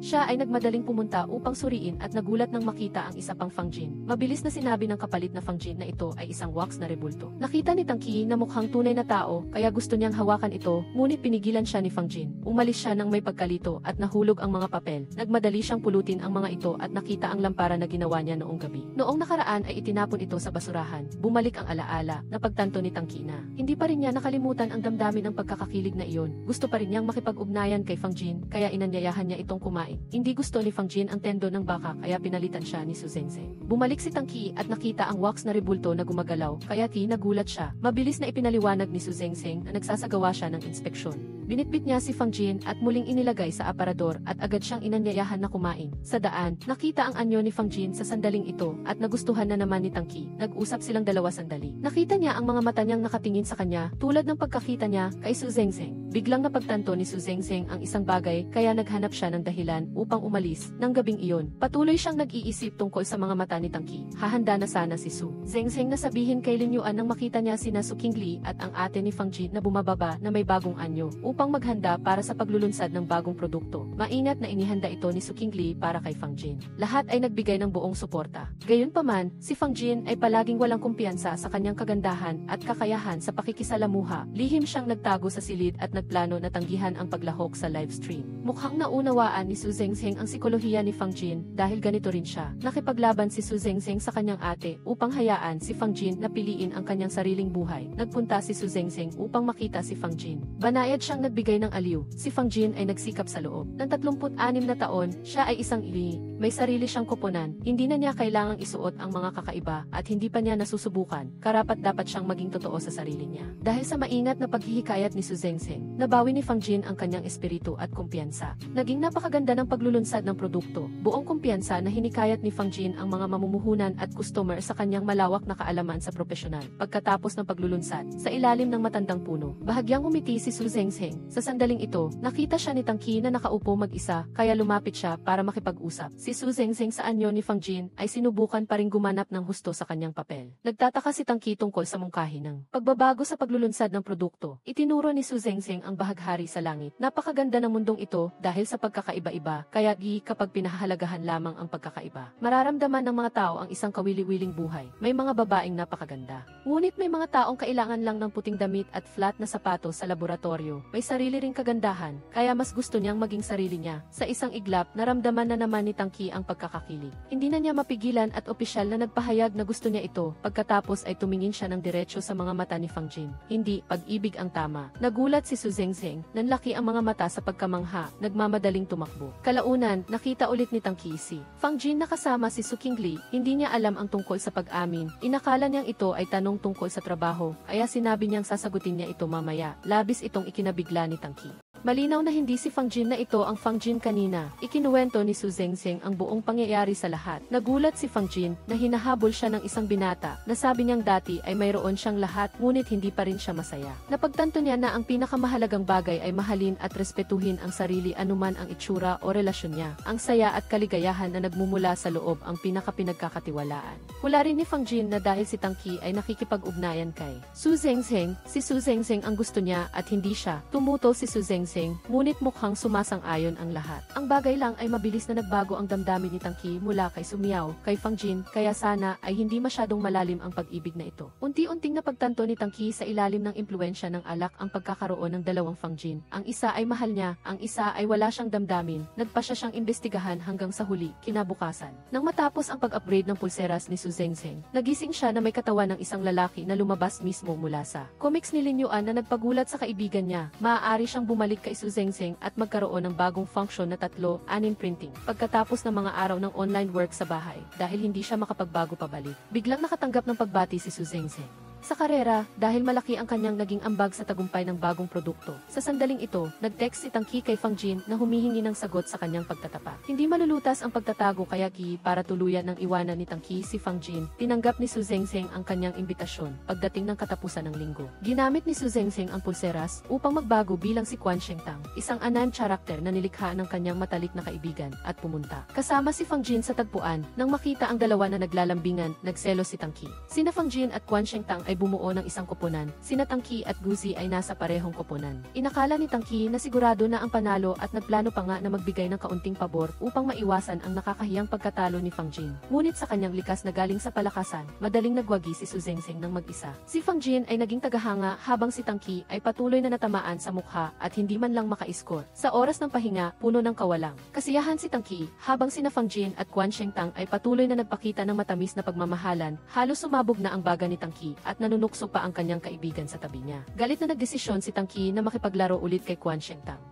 Kahit apat sila sa court, ang totoo ay isang labanang dalawahan lang ng dalawang lalaki. Si Tang Qi ay natalo pa rin ng husto laban sa eksperto sa sports na si Su Zengzeng. Pagkatapos ng laro, ipinakilala ni Fang Jin si Quan Shengtang bilang isang is na mahusay sa apat na wika. Siyempre, dahil sa kakayahan sa pandaraya gamit ang maraming pantulong na kagamitan, maliit na bagay lang ito kay Su Zengzeng. Nagpakita siya ng pagbati sa apat na wika dahil gusto nilang tuluyang sumuko si Tang Qi. Nagpa siya silang magbigay ng pangwakas na suntok. Idineklara na si Quan Shengtang ang kanyang kasintahan. Hindi hindi na panghinaan ng loob si Tang Qi, kundi sumagot pa ng maihamon na hindi sila bagay. Mas kilala niya si Fang Jin kaysa kanino paman. Nakita ni Su Zengzeng na nakakatawa, isang lalaking mapaglaro tulad niya ay nagsasabing mas kilala niya si Fang Jin kaysa sa kasintahan nito. Nagmadaling mamagitan si Fang Jin, ngunit lalo lang nitong pinatindi ang tensyon. Iginiit ni Tang Qi na hindi niya ito gusto na ikinagulat ng lahat at nagtinginan. Nang magpalit ng damit, sana si Su Zengzeng na pumasok sa female changing room at tinawag siya ni Tang Qi. Namula at nahiya si Su Zengzeng at pumasok sa male changing room. Nang makita niyang maghuhubad na si Tang Qi, nataranta siya. Nagkunwari siyang magbabanyo para makatakas. Pagkatapos, humingi si Tang Qi ng pribadong pagpupulong kay Fang Jin. Si Su Zengzeng pa rin ang nagpanggap. Nang marinig ang lakas ng tibok ng puso niya, alam ni Tang Qi na ito ang bersyon ni Fang Jin na gusto niya. Muli siyang nagpatunay na gusto niya si Fang Jin na ikinagulat ni Su Zengzeng. Pagkatapos makinig sa isang eksperto, ipinaliwanag ni Tang Qi na ang pagkakaroon ng dalawang Fang Jin ay dahil sa personality disorder. Hinawakan niya ang kamay nito at nangakong sasamahan siya sa pagtagumpay. Nagpulong ang apat na magkakapatid upang makahanap ng solusyon. Naalala ni Lin Yuan ang isang katulad na pelikula, nagkaroon ng ideya si Su Zengzeng na hayaang patayin ng paggamot ang pagkatao ni Fang Jin na pinagbago niya. Kinabukasan, nakipagkita si Su Zengzeng kay Tang Qi. Sinabi niya na ang Fang Jin na gusto niya ay umiral upang protektahan siya mula sa pang-aabuso ng kanyang asawa. Ngayon hindi na niya kailangan iyon kaya pagkatapos ng huling paggamot na ito, tuluyan na siyang mawawala at gagaling. Si Tang Qi ay nawalan na si Su Miao at malapit na namang mawalan si Fang Jin. Nagmakaawa siyang bago siya mawala ay samahan siyang tumingin sa bahaghari ulit. Ngunit kahit umuulan ay hindi pa rin sigurado kung may bahagharing makikita sila. Nagbigay si Tang Qi ng mga taos pusong at nakakaantig na salita. Nagulat si Su Zengzeng nang tignan ang braso niyang nagmamagik. Hindi niya inaasahan na dinala niya siya sa mga hakbang ng bahaghari na labis na nagpaantig sa kanya. Mabilis siyang niyakap ni Tang Qi ng mahigpit na nagdulot ng sakit sa kanilang dalawa, ngunit desidido pa ring umalis si Su Zengzeng. Habang lumalayo ang anino niya ay parang mapupunit ang puso niya. Patuloy na ginamit ni Su Zengzeng ang pulseras upang baguhin ang kanyang pagkatao na nagpaibig kay Tang Qi ng maraming beses at paulit-ulit na nawawala ng minamahal. Ito ang nagpalala sa kalagayan ni Tang Qi habang tumatawid sa kalsada. Biglang napansin ni Tang Qi na may problema sa kanyang mga mata. Sa harap niya, nawalan ng kulay ang lahat. Dalawang kulay na lang ang natira, itim at puti. Nakatayo siyang tulala sa gitna ng kalsada. Sa sandaling ito, lumitaw si Su Zengzeng. Hinila siya sa bangketa. Pinagalitan niya siya dahil inakala niyang magpapakamatay siya dahil nawala si Fang Jin. Nang makita siyang kalmado na, umalis siya. Tumawag si Tang Qi kay Guzi, ngunit walang sumasagot. Hindi nagtagal, umulan, hindi makita ni Tang Qi ang ilaw trapiko at sinundan lang ang mga tao sa paligid. Hindi niya inaasahang muntik na siyang masagasaan. Swerte, lumitaw si Su Zengzeng sa tamang oras. Ngunit bakit tanging si Su Zengzeng lang ang may kulay sa kanyang mundo? Naglakad silang dalawa sa kalye. Hindi napansin ni Tang Qi ang hindi nakatakip na imburnal sa harapan. Mabilis siyang hinila. Ni Su Zengzeng, inayos niya ang takip ng imburnal at humuli pa ng tubig ulan upang maghugas ng kamay. Ang mga kilos na ito ay nagbigay ng magandang impresyon kay Tang Qi. Pagkatapos, nagpatuloy silang pumunta sa bahay ni Tang Qi. Biglang inanyayahan ni Tang Qi si Su Zengzeng na pumasok sa bahay na ikinagulat niya. Dati kahit anong pakiusap niya ay hindi siya pinapayagan. Ang pangungusap na ito ay nagpalabas ng isang dramatikong senaryo sa isip ni Su Zengzeng, ngunit gusto lang ni Tang Qi na patuyuin niya ang kanyang buhok at damit pagpasok. Matagal nang pumili si Tang Qi bago nakahanap ng damit para kay Su Zengzeng. Nagulat siya nang makita niya na pamilyar ito sa kanyang bahay na parang nakatira na siya. Doon, habang nagpapalit ng damit, nagsimulang magduda si Su Zengzeng na may problema sa mata si Tang Qi. Sa kabilang banda, mabilis na naghanda si Tang Qi ng simpleng hapunan.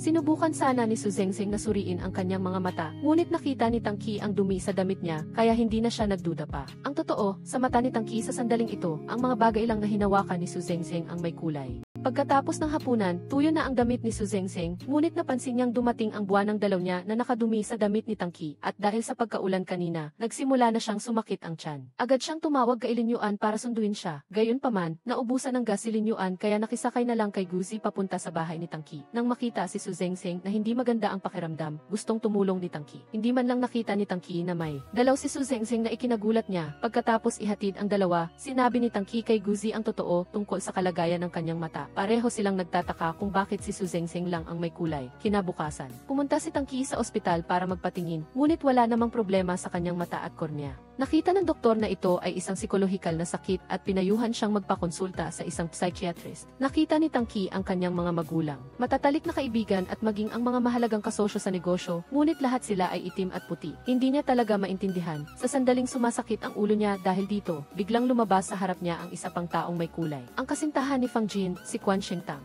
Hindi inaasahang ang sumunod niyang nakita ay si Quan Shengtang na nagbigay ng bulaklak kay Lin Yuan. Lumabas na nagtipon si Lin Yuan ng mga kaibigan. At may isa siyang kaibigan na mahilig magyabang kaya humingi siya ng tulong kay Su Zengzeng na magpanggap bilang kanyang matalik na kaibigan upang inisin siya. Pinuri ng lahat si Quan Shengtang ngunit biglang lumabas ang dating boss. Idineklara niyang nililigawan niya si Lin Yuan na lalong nagpahanga sa lahat. Labis itong ikinagulat ni Lin Yuan. Natuwa sana si Su Zengzeng para sa kanyang matalik na kaibigan, ngunit nagulat siya nang makita si Tang Qi na pumasok at humiling na makipag-usap ng pribado sa kanya. Nagmadali siyang magpaliwanag na naglalaro lang sila ni Lin Yuan at hindi siya nagtaksil kay Fang Jin. Tinitigan ni Tang Qi. Nakita niyang si Su Zengzeng at Quan Shengtang lang ang may kulay sa mundo. Ngunit hindi naman sila malapit sa isa-isa. Gusto niyang malaman ang lahat kaya gusto niyang makipagkita kina Su Zengzeng at Quan Shengtang. Tumawag siya kay Su Zengzeng ngunit biglang tumunog din ang telepono ni Quan Shengtang. Ngunit hindi nagduda si Tang Qi at nagtanong pa kung si Fang Jin ba ang tumatawag. Kailangang tapusin ang pag-arte kaya nagkunwari si Su Zengzeng na nakikipag-usap siya sa telepono kay Fang Jin at sinabi pang namimiss niya ito na nagpasakit ng kaunti sa puso ni Tang Qi. Katunayan hindi sumasagot si Su Zengzeng.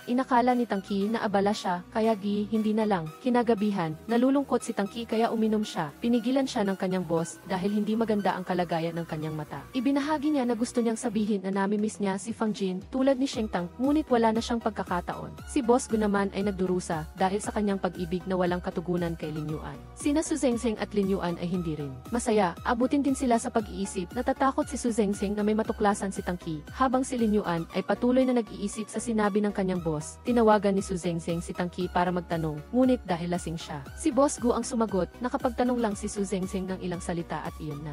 Sinabi na rin ni Lin Yuan sa kanyang boss na palagi silang magiging mabuting magkaibigan. Pagkatapos ng pulong, naghihintay si Tangki sa labas kay Su Zengzeng. Lumabas siya na parang nagbigay ng kulay sa kanyang itim at puting larawan. Sinubukan niyang tignan siya mula ulo hanggang paa para makahanap ng pahiwatig, ngunit wala siyang natuklasan. Pinayuhan siya ng kanyang boss na makipag-ugnayan pa kay Su Zengzeng. Nataranta si Boss Ju nang malaman niyang colorblind si Tangki. Itinago niya ito upang walang makaalam dahil maaari itong makaapekto sa kanilang kumpanya ng kosmetiko. Sisiguraduhin niyang makahanap ng pinakamahusay na doktor para gamutin siya, ayon sa payo ng kanyang boss pagkatapos ng trabaho. Nagkunwari si Tangki na gusto niyang umuwi kasama si Su Zengzeng. Ngunit nakita niyang hindi na kailangan kaya gusto niyang umuwi ng mag-isa gamit ang subway. Hindi na makakausap si Su Zengzeng sa ganitong paraan, kaya iniwan ni Tangki ang kanyang boss at sinundan si Su Zengzeng sa subway. Tumayo siyang napakalapit kay Su Zengzeng na nagpakainis sa kanya. Nagdaan ang mga tao, kaya natumba siya kay Su Zengzeng at nahawakan siya. Bigla, pareho silang nagkaroon ng kulay at ang lahat sa paligid nila nang itulak siya palayo. Bumalik sa dati ang lahat upang kumpirmahin ulit. Buong tapang na hinawakan ni Tangki ang kamay niya, ngunit nakita lang niya, ngunit naiinis si Su Zengzeng sa kanyang pag-ugali, kaya gumamit siya ng lakas at halos balian na siya ng kamay.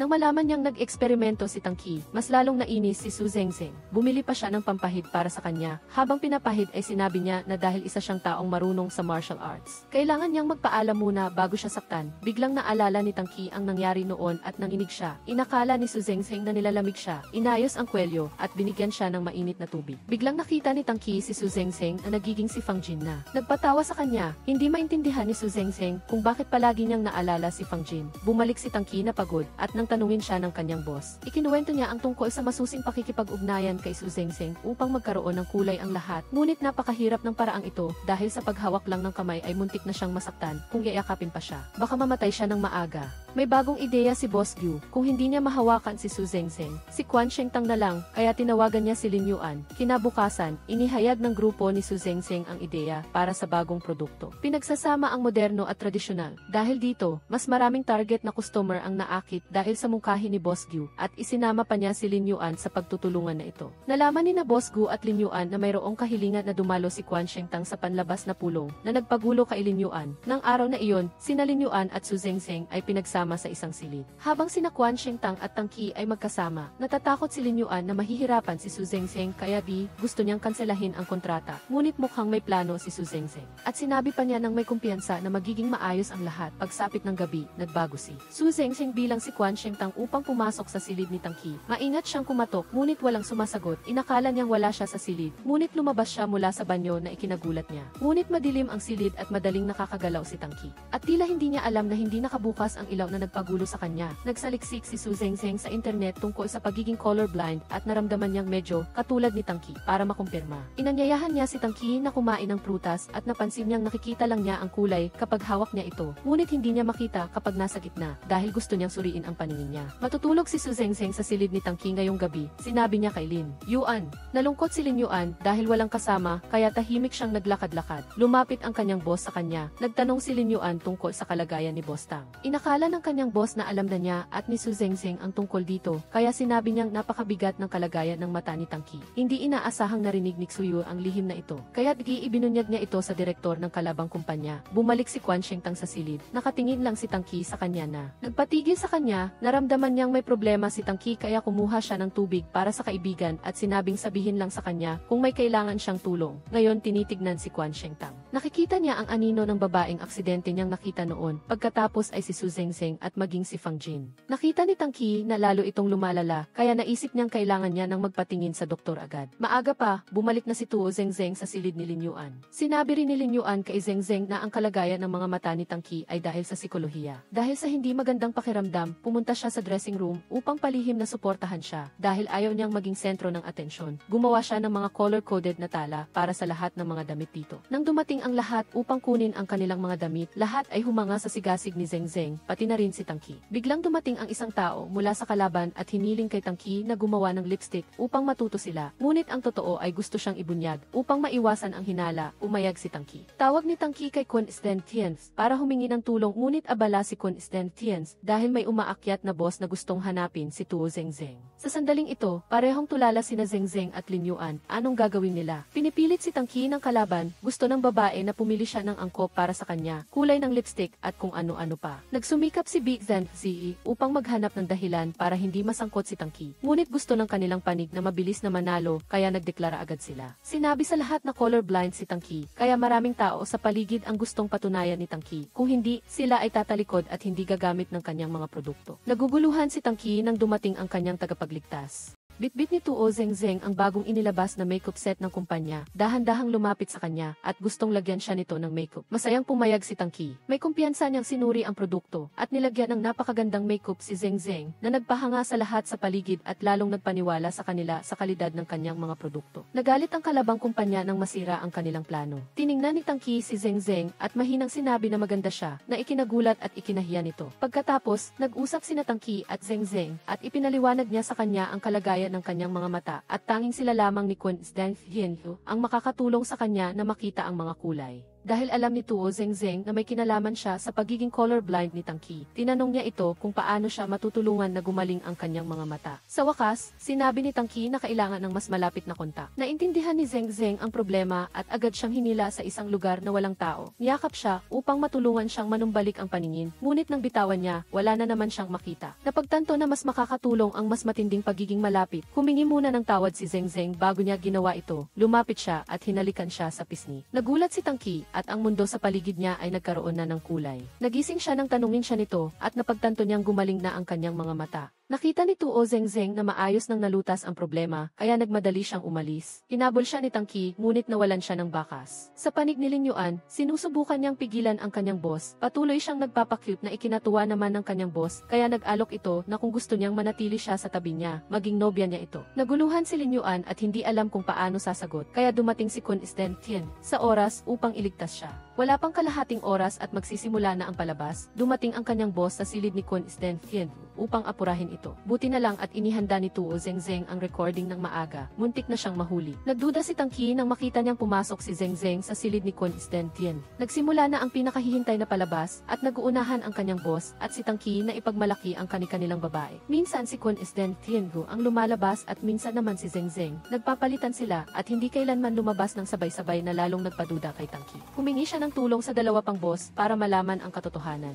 Ang inilabas na produkto ni Zengzeng ay nakapasok sa top impressive na ikinagalak ng lahat. Tinanong ni Bi Langizi si Tuo Zengzeng kung nasaan si Kun Stentian, kaya napilitan siyang magsinungaling na umuwi na ito para magpahinga. Samantala, bumalik si Tangki sa silid para maghanap, ngunit wala si Kun Stentian. Inihatid ng kanyang boss si Lin Yuan pauwi at nag-imbestiga rin ito at hindi rin nakita si Kun Stentian kahit saan. Napansin ni Lin Yuan ang abnormalidad, kaya tinawagan niya agad si Zengzeng para mag-ulat na naintindihan na niya na nagdududa si Tangki kaya nagmamadali siyang bumalik. Ngunit naghihintay na si Tangki, hinarang niya ito, gusto niya itong magpaliwanag tungkol sa insidenteng ito para silang iisang katawan ni Kun Stentian. Upang mapatunayan na wala siyang kasalanan, ang tanging paraan ay hayaan si Tangki na makita silang dalawa ng sabay-sabay. Pumayag din si Zengzeng. Nagpanggap siyang tumawag at tinanong kung nasaan si Kun Stentian at sa kanya dinala si Tangki doon. Pagdating nila sa itaas na palapag, biglang narinig ni Tangki si Kun Stentian sa kabilang silid na nagsabing sandali lang dahil kumakain siya, na ikinagulat ni Tangki. Lumingon siya at nakita niya si Tuo Zengzeng na sumusunod pa rin sa likod niya. Pagod na siya kaya tumigil na. Nagmadaling binuhat ni Tangki si Tuo Zengzeng pabalik sa silid. Mabilis na binigyan ni Lin Yuan ng orange juice at cake si Zengzeng at sinisi pa si Tangki sa pag-abuso sa trabaho ni Zengzeng. Dahil dito, sinabi ni Tangki na magpahinga na lang si Zengzeng at hindi na kailangan pang puntahan si Kun Stentian. Pagkaalis ni Tangki, parehong nakahinga ng maluwag sina Lin Yuan at Zengzeng, kaya pala ito ang kanilang pagtutulungan.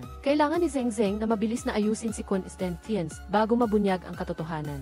Nagpanggap siyang si Kun Isdentian. Nagkunwari na bumalik sa silid para mag-ayos ng gamit at magpaalam kay Tangki. Naaamoy ni Tangki ang amoy ng orange juice kay Kun Isdentian. Nagkataon na umiinom din si Tu Zengzeng nito. Lubos na naguguluhan si Tangki. Mabilis na bumalik si Kun Isdentian sa silid ni Lin Yuan. Nakahinga ng maluwag si Zengzeng nang maibsan ang kanyang pasanin. Masaya siyang naghahanda na bumalik sa kanyang anyo nang biglang na maintenance na naman ang sistema. Dahil sa hindi magandang sitwasyon, pinayuhan siya ni Lin Yuan na umuwi na agad. Ibinigay ni Zengzeng ang mga dokumento kay Lin Yuan para ibigay sa kasamahan nila. Ibinigay ni Lin Yuan ang susi para makapagmaneho si Zengzeng pauwi. Hindi inaasahan, hinarang ni Tangki ang sasakyan kaya napilitan si Tu Zengzeng na pasakayin siya. Sa sandaling ito, umulan ng malakas at kumidlat kaya nag-aalala si Lin Yuan at tumawag kay Zengzeng. Dahil sa takot na mabunyag ang lihim, pinaalalahanan ni Zengzeng na kasama niya si Tangki kaya inayos ni Lin Yuan ang kanyang pananalita. Pagkatapos, tumawag ang kasamahan nilang babae ng paulit-ulit para hilingin kay Zengzeng na ibigay ang mga dokumento, kaya kailangan niyang patayin ng paulit-ulit ang telepono. Pinalitan ni Tangki si Kun Isdentian sa pagsagot sa telepono. Nagtaka ang babae kung bakit ang telepono ni Zengzeng ay sinasagot ni Boss Tang, kaya tumawag pa siya ulit at sinagot naman ni Kun Isdentian na sinabihan niya na tawagan na lang si Lin Yuan na lalong ikinagulo ng babae. Dinala ni Lin Yuan ang mga dokumento. Sa sandaling ito, dumating din ang kanyang boss para magtanong kay Tu Zengzeng kaya upang maitago si Lin Yuan, nagpa-cute na naman ito at hiniling na ihatid siya pauwi. Siyempre, masayang pumayag agad ang kanyang boss. Sa panig ni Tangki, ang malakas na kidlat at kulog sa labas ay nagpabago sa mukha ni Tu Zengzeng. Minsan si Kun Isdentian, minsan si Zengzeng.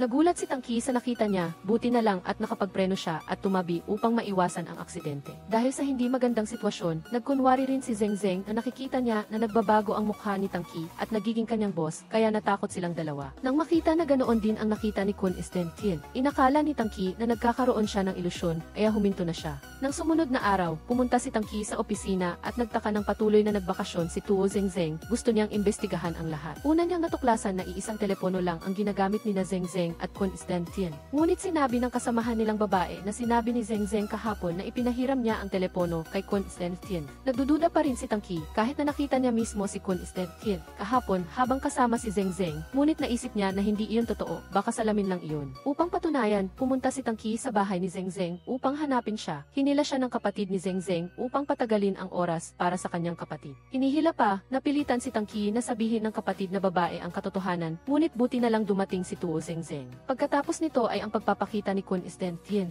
na may lagnat, nakita niya mismo ang dalawang tao sa harap niya na hindi makapaniwala si Tangki. Biglang sinabi ni Kun Isdentian na nakatanggap siya ng abiso na nanalo siya sa loto na ikinatuwa niya ng husto at inatake sa puso. Mabilis na tumawag si Zengzeng ng ambulansya. Nag-alala si Tangki, ngunit hindi siya makasunod. Umuwi siya sandali at nakatanggap ng mensahe mula kay Zengzeng na patay na si Kun Isdentian. Malungkot siyang nag-isip na lahat ng nangyari ay dahil sa kanya. Palabas lang pala ito ng binabalak niya. Ito pala ang plano ni Tran Tran. Ang ambulansya ay props na minaneho ni Ate Tenpi at si Tiden Sidegi ay si Dirk Vin. Bago noon, nang matanggap ni Tran Tran ang impormasyon na dumating na si Effie sa bahay, nalito siya at hindi alam ang gagawin, ngunit sa kabutihang palad ay matagumpay na na-upgrade ang kwintas at nadagdagan ng projection effect. Kaya niya nang ibahin ang isang tao sa nais niya, tanging ang boses lang ang hindi kayang baguhin at ito ay epektibo lamang sa loob ng 5 metro na saklaw. Ginamit ni Dirk Vin ang voice changer para ibang-iba ang kanyang boses at ang dugo kanina ay pek rin. Pinagalitan ni Tan Yi ang dalawang kapatid na babae dahil napakawalang ingat nila kung magpapatuloy sila sa ganoon ay matutuklasan sila ni Ni.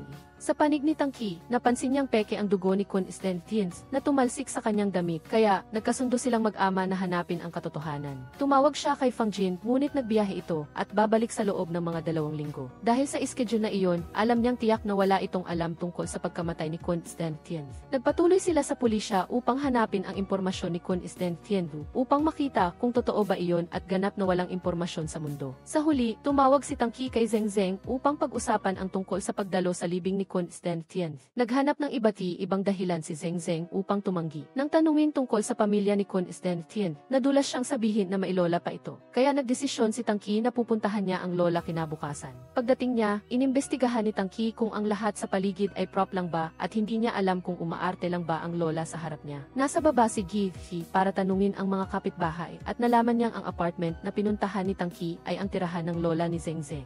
Seryoso, sinabi niyang hindi na siya makakita, kaya dinala siya agad ng lola sa ospital. Habang papunta, muntik nang madulas si Tangki at mabilis siyang inalalayan ng lola na mukhang napakalakas. Sa ospital, sinabi ng doktor na normal ang kalagayan ng kanyang mga mata. Ang problema ay dahil sa psikolohiya ni Tangki. Kaya sinabi ni Tangki na ang pagkamatay ng kanyang kaibigan sa harap niya ang dahilan kung bakit siya nagkaganito. Ibinabalik ng lola si Tangki sa bahay. Napakasanay niya sa lokasyon na nagulat si Tangki. Hindi magiging pamilyar dahil ang lola ay si Tu Zengzeng na nagpalit ng anyo. Ngunit ang totoo, nagpapanggap lang si Tangki na bulag at humingi siya ng tulong kay Izzy na ihatid ang lola pabalik. Paulit-ulit na tinawagan ni Tangki si Zengzeng. Nahihiya ito kaya pinatay niya ang telepono. Ngunit natatakot siya na baka may mangyari sa kanyang mga mata kaya humingi siya ng tulong kay Izzy na magtanong. Sinimulan ni Tangki na ikonekta ang buong pangyayari. Hinatid ni Izzy ang lola ni Kun Stentians pauwi at nakita si Lin Yuan na kasama ang lola ni Zengzeng na lubos na ikinatakot ni Lin Yuan at Zengzeng. Mabilis na nagdahilan si Lin Yuan upang umalis. Pagdating sa silid, agad na tinawagan ni Zengzeng si Tangki at sinabi niya na hindi siya makakita. Nagkunwari si Zengzeng na nagulat at parang walang alam at masiglang nag-alok na tutulungan siya kung may kailangan siya. Tinanong ni Tangki kung bakit siya napakabait sa kanya, na ikinahiya niya at sinagot na lang niya na magkaibigan sila sa eskwelahan at boss pa niya. Ngunit si Tangki ay nanlalamig, mukhang may naintindihan na siya sa nangyayari. Maya-maya, pinuntahan ni Izzy si Lin Yuan. Nagpakilig at nanukso ang lola ni Tu Zengzeng kaya nag-blush silang dalawa. Bago umakyat sa bahay si Lin Yuan, buong lakas ng loob na umamin si Izzy sa kanya. Hindi niya inasahan na pumayag ito kaya masaya niyang niyakap ito. Kinaumagahan, nagkagulo ang lahat sa kumpanya dahil nag-file si Tangki ng leave. Nag-ingay sila sa mga chismis tungkol sa kanyang mga mata. Labis ding nag-alala si Tu Zengzeng. Nang makatanggap siya ng tawag mula dito ay tinanong niya agad ang kalagayan. Sinabi niya na sinabihan siya ng doktor na kailangan niyang makipag-ugnayan sa kanya at sa lola ni Kun Stentians dahil sila ang mga taong nakita niya bago nagbago ang kanyang paningin. Wala nang nagawa, umayag si Tu Zengzeng na tulungan siya. Kinaumagahan, nang makita niyang dumating si Zengzeng, nagkunwari siyang bulag at iba ang boses ng lola ni Kun Stentians. Sa pagkakataong ito, dahil si Lin Yuan ang nagpapanggap. Gusto ni Tangki na ulitin nila ang eksena ng pagkamatay ni Kun Stentians. Ang kwento ay dapat tama sa bawat eksena, pati na ang distansya, at muntik nang mabunyag si Lin Yuan dahil masyado siyang malayo kay Zengzeng. Nagkunwari siyang labis na nagsisisi, baka siya ang dahilan ng pagkamatay ni Kun Stentians. Nagmamadaling kumuha ng tubig si Zengzeng at syempre, nang lumayo si Zengzeng, nag-iba na si Lin Yuan. Nasaksihan ito ni Tangki at labis na nagalit, pinalayas niya agad si Zengzeng. Nag-aalala si Tu Zengzeng na baka, dahil sa masamang kalagayan niya, kaya siya nagalit, nag-aalinlangan siya kung sasabihin niya ba ang totoo para kumalma ito. Natatakot si Lin Yuan na baka mas magulat ito kung sasabihin ang totoo dahil lahat ng mahal niya ay hindi pala totoo. Pagkatapos marinig si Lin Yuan, pumunta ang kanyang boss sa bahay ni Tangki. Doon lang tinanggap ni Tangki na si Zengzeng ay maaaring magpalit anyo mula sa isang tao patungo sa isa pa. Labis siyang sinisi niya dahil paulit-ulit siyang niloko. Ngunit pinayuhan ng kanyang boss si Tangki na isipin ito sa ibang anggulo na ang taong mahal niya ay hindi patay at iyon na ang pinakamagandang bagay sa mundo. Pagkatapos magsalita, lumabas siya at inapura si Lin Yuan na umalis muna. Lumabas si Tangki, patuloy siyang nagkunwari na bulag. Tahimik na nasa tabi niya si Tu Zengzeng upang tiyakin ang kanyang kaligtasan. May dalawang lalaki ang sumusunod kay Tangki at gumagawa ng ibang bagay upang kuhanan siya ng pelikula, ngunit lahat ng ito ay pinigilan ni Zengzeng. Tuwing kumikilos siya, naalala niya ang mga pagkakataong tinulungan siya nito. Hindi pa rin sumusuko ang dalawang lalaki kaya para mawala sila. Pinalitan ni Zengzeng ang kanyang sarili at si Tangki bilang dalawang lola at apo. Nagulat si Tangki nang makita ang sarili sa anyo ng isang batang lalaki. Pagkatapos ay mas nagulat siya nang magpalit anyo si Zengzeng bilang si T. Ibinsti at umalis habang bumalik siya sa kanyang orihinal na anyo. Nakikipag-away si T. Ibinsti sa kanila at pinatid din ni Tangki ang isa sa mga lalaki. Dumating ang pulis na tinawag ni Tangki sa tamang oras para hulihin sila. Inalis ni Tangki ang kanyang salamin at binati si T. Ibinsti na matagal nang hindi nagkita na ikinagulat at ikinatuwa ni Zengzeng dahil gumaling na ang kanyang mga mata. Malamig siyang nagsabi na nakita niya, alam niya na ang buong katotohanan at gusto niyang marinig ang paliwanag ni Zengzeng. Takot na harapin ito kaya umalis si Zengzeng. Bumili si Lin Yuan ng masarap na pagkain para aliwin ang sarili. Ngunit ngayon ay wala nang gana si Zengzeng kumain. Abala siyang nag-iisip kung paano ipapaliwanag at haharapin si Tangki. Sa sandaling ito, nag-text si Tangki. Gusto niya siyang makita para mag-usap sila ng harapan. Kaya kailangang makipagkita si Zengzeng sa kanya ng personal.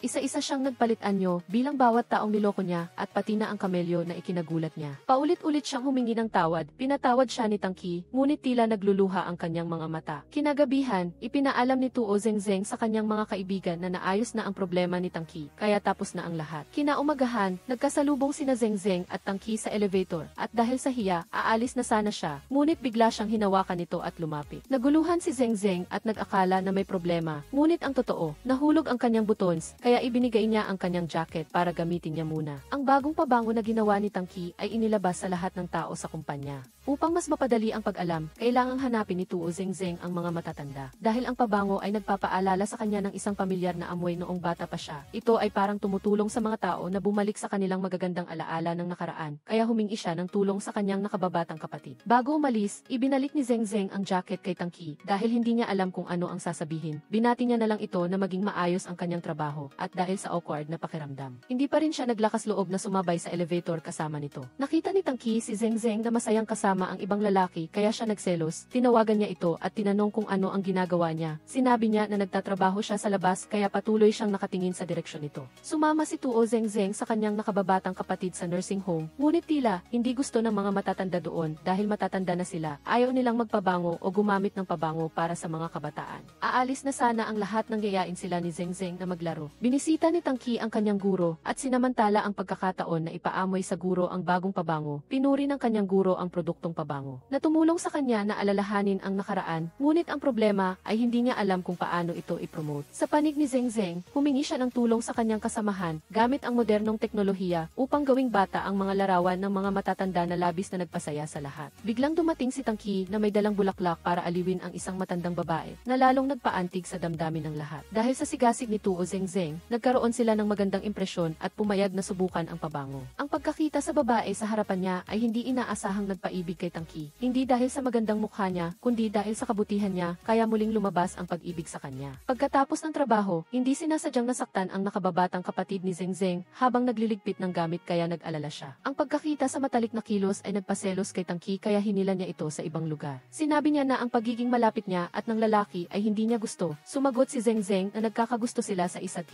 isa na ikinadisappoint niya ng kaunti. Tila naintindihan ni Tuo Zengzeng ang problema, kaya sinabi niya na pinsan niya iyon. Gumaan ang pakiramdam ni Tangki. Biglang may nahulog na pugad ng ibon. Mabilis na hinila ni Zengzeng si Tangki palayo, ngunit napalapit siya sa dibdib nito na parang nagyakapan sila. Natulala si Tangki ng ilang segundo, tinanong niya si Zengzeng kung may narinig ba siya. Nang magulat si Zengzeng, sinabi niya na iyon ang tunog ng gusto kita, at dahan-dahan siyang lumapit. Ang plano ay isang matamis na halik pagkatapos ng pag-amin. Ngunit hindi, binagsak siya ni Zengzeng sa lupa. Inakala niya na niloloko siya nito. Kahit masakit at nagpapaliwanag siya, paano siya maniniwala dahil hindi siya kasing ganda ni T. Dibinski at hindi rin siya kasing galing ni Fang Jin. Galit siyang umalis, gusto siyang habulin ni Tangki, ngunit hindi pinapayagan ng kanyang masakit na likod. Kinagabihan, tiningnan ni Tuo Zengzeng ang sarili sa salamin, inalala ang mga sinabi ni Tangki at ang lahat ng nangyari. Naramdaman niyang hindi siya bagay sa kanya, kaya lalo niyang naisip na niloloko lang siya nito. Tiningnan ni Tangki ang mga larawan sa silid, ngayon niya lang napagtanto na si Zengzeng lang pala talaga ang dapat niyang iguhit. Tumawag siya sa kanyang boss para humingi ng mga larawan, ngunit dahil wala itong sarili niyang larawan, iginuhit niya na lang ito batay sa kanyang alaala. Kinaumagahan, maaga, naghihintay na si Tangki na may dalang rosas sa ilalim ng bahay ni Tuo Zengzeng. Muling iginiit ni Tangki na gusto niya ito, ngunit malamig na pagtanggi lang ang natanggap niya. Maliban sa trabaho, ayaw niyang makialam sa kanya. Nagpulong ang kumpanya tungkol sa pag-promote ng bagong pabango, at si Zengzeng ang mamamahala sa paksang ito. Upang matulungan si Zengzeng na makumpleto ang proyekto, nakipag-ugnayan si Tangki sa apo ni Big Dan Kisi. Siya ang taong kailangan nilang hanapin upang kumatawan sa brand. Nang marinig ito, mabilis na sinundan ni Zengzeng si Tangki. Ang pagkakita sa babae sa harap niya na may talento at ganda ay lubos na hinangaan ni Zengzeng. Tumingin siya na parang si Tran Tran, matalino na parang si Eden Sin, magaling sa sport na parang si Tonki Densden, tunay na perpekto. Ngunit hindi niya inasahan na siya pala ang dating kamag-aral na minsang pinagsabihan ni Tran Tran na tigilan ang pagka-adik sa lalaki at mag-aral ng mabuti. Ngayon lang nalaman ni N.A.Y. na mali ang kanyang pag-iisip tungkol sa kanya, hindi nang bubuli ng kaibigan si Tran Tran. Nagsimula silang mag-usap tungkol sa pag-anyaya kay Ise Mingchu para sa patalastas ng produkto. Ngunit ngayon ay gusto na niyang magpahinga kaya mahirap siyang kumbinsihin. Isang bagay lang ang pinakaninanais niya ay ang maibalik ibinalik ang lumang larawan niya noong nag-aaral pa siya na kupas na. Nang marinig ito, nagpanggap sina Ki Tran Tran at Ding Hee bilang estudyante para makapasok sa paaralan at mahanap ito ng mas mabilis kaysa maghintay sa pag-aproba ng punong guro na napakatagal. Tumakas sila papasok sa imbakan ng aklat upang hanapin ang bawat larawan. Binigyan ni Tuo Zengzeng si Tangki ng dinurog na walnuts para kumain at magpalakas. Dati, gusto lang din ni Zengzeng na gawin iyon, ngunit inakala ni Tangki na nang iinis siya. Dahil dito, lalo lang siyang nahuhumaling dito. Sa wakas, nahanap din nila ang larawan na matagal nang hinahanap ni Big Nancy. Sa sandaling ito, nakita sila ng gwardiya, kaya hinabol sila. Habang tumatakbo sa likod ni Zengzeng, naisip ni Tangki na dati ay gusto lang siyang habulin ito. Lumingon ito at hinawakan ang kamay niya upang tumakbo ng mabilis. Tumawag pa ng tao ang gwardiya. Walang nagawa si Zengzeng kundi palitan ang anyo niya at ni Tangki na maging katulad noong high school. Inakala ng gwardiya na naghahalusinate lang siya. Pinagsabihan niya ang mga estudyante na umuwi na. Sa harap ng vending machine, diretsong tinanong ni Tangki si Tuo Zengzeng kung gusto niya siya noon. Inamin niya na dati. Narinig niya na sinabi ni Tangki na gusto niya siya. Nagtampo si Zengzeng dahil dati ay sinabihan siya nito na pangit. Ipinaliwanag ni Tangki na ang make-up lang niya ang sinabi niyang hindi tumatagal. Ang dahilan ng pagkahulog ng loob niya ay dahil sa mabuting pagkatao niya. Kahit anong anyo pa niya, ang puso niya ay kusang gusto siya. Ang sisihin lang ay ang kanyang mata na hindi kaagad nakita ang katotohanan. Tinanong niya kung maaari niya siyang gustuhin ulit. Hindi pa nakakasagot si Zengzeng ay hinahabol na naman sila ng gwardiya. Mabilis niyang pinalitan ang kanilang anyo, kaya nakataka sila. Biglang umulan ng malakas kaya patuloy na nagbabago ang mukha ni Zengzeng. Mabilis na ikinubli ni Tangki si Tuo Zengzeng sa kanyang bisig at tahimik na inilabas siya sa ilalim ng ulan. Magkasama silang nagtago sa ilalim ng isang jacket. Natuklasan ni Tangki na nagbabago ang mukha niya sa iba't ibang edad. Napangiti siya dahil kahit matanda na si Zengzeng, cute pa rin siya. Nang makita niya ang mga estudyanteng dumadaan, sumandal siya ng bahagya sa balikat niya. Nagbahagi si Zengzeng na mayroon siyang magic item, ngunit naging halimao siya, kaya hindi siya naglakas loob na makipagkita kaninuman. Inaliw siya ni Tangki na ang bawat isa ay hindi perpekto. Binabago lang ng filter ang panlabas na anyo at hindi ang kaluluwa niya. Gusto niya ang kanyang bersyon na hindi perpekto. Tinanong niya kung gusto at tatanggapin niya ba siya na puno ng kapintasan. Kaya sa ilalim ng ulan, nakuha rin ni Tangki ang pagmamahal ng tanging babaeng mahal niya. Si Tuo Zengzeng ay naipit sa anyo ng matanda at 15% pa lang ang na-upgrade ng filter. Naiintindihan na ni Tangki ngayon kung bakit madalas siyang mag-sick leave. Pagdating sa pagkikita kay Dakyu, ipinakilala ni Tangki na ang katabi niya ay ang lola ni Zengzeng dahil may sakit ang apo at nagkataong fan ito ni Big Dan si kaya nagpaalam na sumama. Lubos na natuwa si Ekiyu sa proyektong ito kaya nangako siyang susubukan niyang kumbinsihin si Big Dan Habang kumakain, napansin ni Ekiyu na nag-iba ang panlasa ni Tangki. Doon lang siya nagulat na maanghang pala kaya nagmadali siyang uminom ng tubig. Sinubukan niya lang dahil gusto ni Zengzeng. Samantalahin ang pagkakataon na mag-promote ng couple, tinanong ni Ekiyu ang lola kung anong uri ng lalaki ang gusto ni Zengzeng. Pagbalik tanaw, si Tangki nga pala, nagtaas ng baso si Heejin upang batiin si Tangki. Sa takot na baka kailangan pa niyang magmaneho, si Lola Su ang uminom para sa kanya. Ininom niya ang buong baso sa isang lagok na ikinahanga ni Heejin. Sa sasakyan, iminungkahi ni Tangki kay Zenzhen na pumunta sa bahay niya upang magtago. Medyo nahihiya si Zenzhen dahil ito ang unang beses na formal siyang inimbita. Bago matulog, nagdala si Tangki ng isang basong gatas upang mas makatulog ng mahimbing ang kanyang nobya. Naghintay si Zenzhen na umalis siya bago siya naglakas loob na bumangon. Nakita niya ang larawan na iginuhit ni Tangki sa kanyang sarili na maganda sa damit ni Zhuang at ito ay nakakaantik. Nangako pa si Tangki na gagawa sila ng mga larawan nilang magkasama sa hinaharap. Paggising sa umaga, pumasok si Zenzhen sa banyo at tumingin sa salamin at nakita niya na bumalik na ang kanyang orihinal na anyo. Ang bagong feature na in-update ay ang Voice of the Heart na nasa anyong teksto, ngunit wala namang pagbabago sa hitsura. Hindi inasahan na ang feature na ito ay tumulong kay Tangki na mabasa ang Voice of the Heart ni Zenzhen. Ano ang iniisip niya ay siyang ginagawa niya. Sa labas ay tinututulan ni Zenzhen, ngunit sa kalooban ay labis siyang natutuwa. Dahil hindi niya napigilang matawa sa pagkakita ng mga inosenteng isip ni Zenzhen, ibinunyag ni Tangki ang bagong feature na ito sa kanya. Nadiskubre pa ni Zenzhen na maaari niyang piliin kung sino ang makakakita sa boses ng kanyang puso. Nang malaman na gusto ni Zenzhen na maranasan ang pakiramdam ng unang beses na mayakap at mahalikan ng matindi, sinabi ni Tangki na gusto rin niya ito at pagkatapos ay maingat siyang lumapit at nagbigay ng matamis na halik sa mga labi ni Zenzhen. Pagdating sa opisina, mahigpit pa ring hawak ni Tangki ang kamay ng kanyang nobya. Nang makita ang kasamahan na pumasok sa elevator, mabilis na binitawan ni Zenzhen ang kamay niya. Hindi napigilan ni Tangki ang matawa sa boses ng puso ng kanyang nobya. Pinuri niya siya bilang pinakagwapo at pinakamatalinong tao sa mundo. Inanunsya ni Boss Zhu na pumayag na si Bai Mingzhu na maging tagapagsalita ng China. Nag-overtime si Zenzhen upang ihanda ang event para sa promosyon. Lihim na bumisita si Tangki sa kanyang nobya. Nagdala siya ng isang pares ng sapatos na pang-sports para sa kanya upang mas maging komportable ang kanyang paglalakad. Nagpasalamat siya sa kanya sa pamamagitan ng isang matamis na halik. Nang marinig ang kasamahan na nagbukas ng pinto, nagbago si Zenzhen at naging walis. Mahigpit pa ring hinalikan ni Tangki ito na ikinagwa gulat niya. Naghintay si Zenzen na umalis ang kanyang kasamahan bago siya naglakas loob na magpakita. Humingi siya ng tawad dahil hindi pa siya handa para sa isang pampublikong relasyon sa kanyang boss. Sumang-ayon si Tangki na sundin ang kanyang nobya. Hinalikan ni Zenzen ang pisngi niya at tumakbo na para magtrabaho.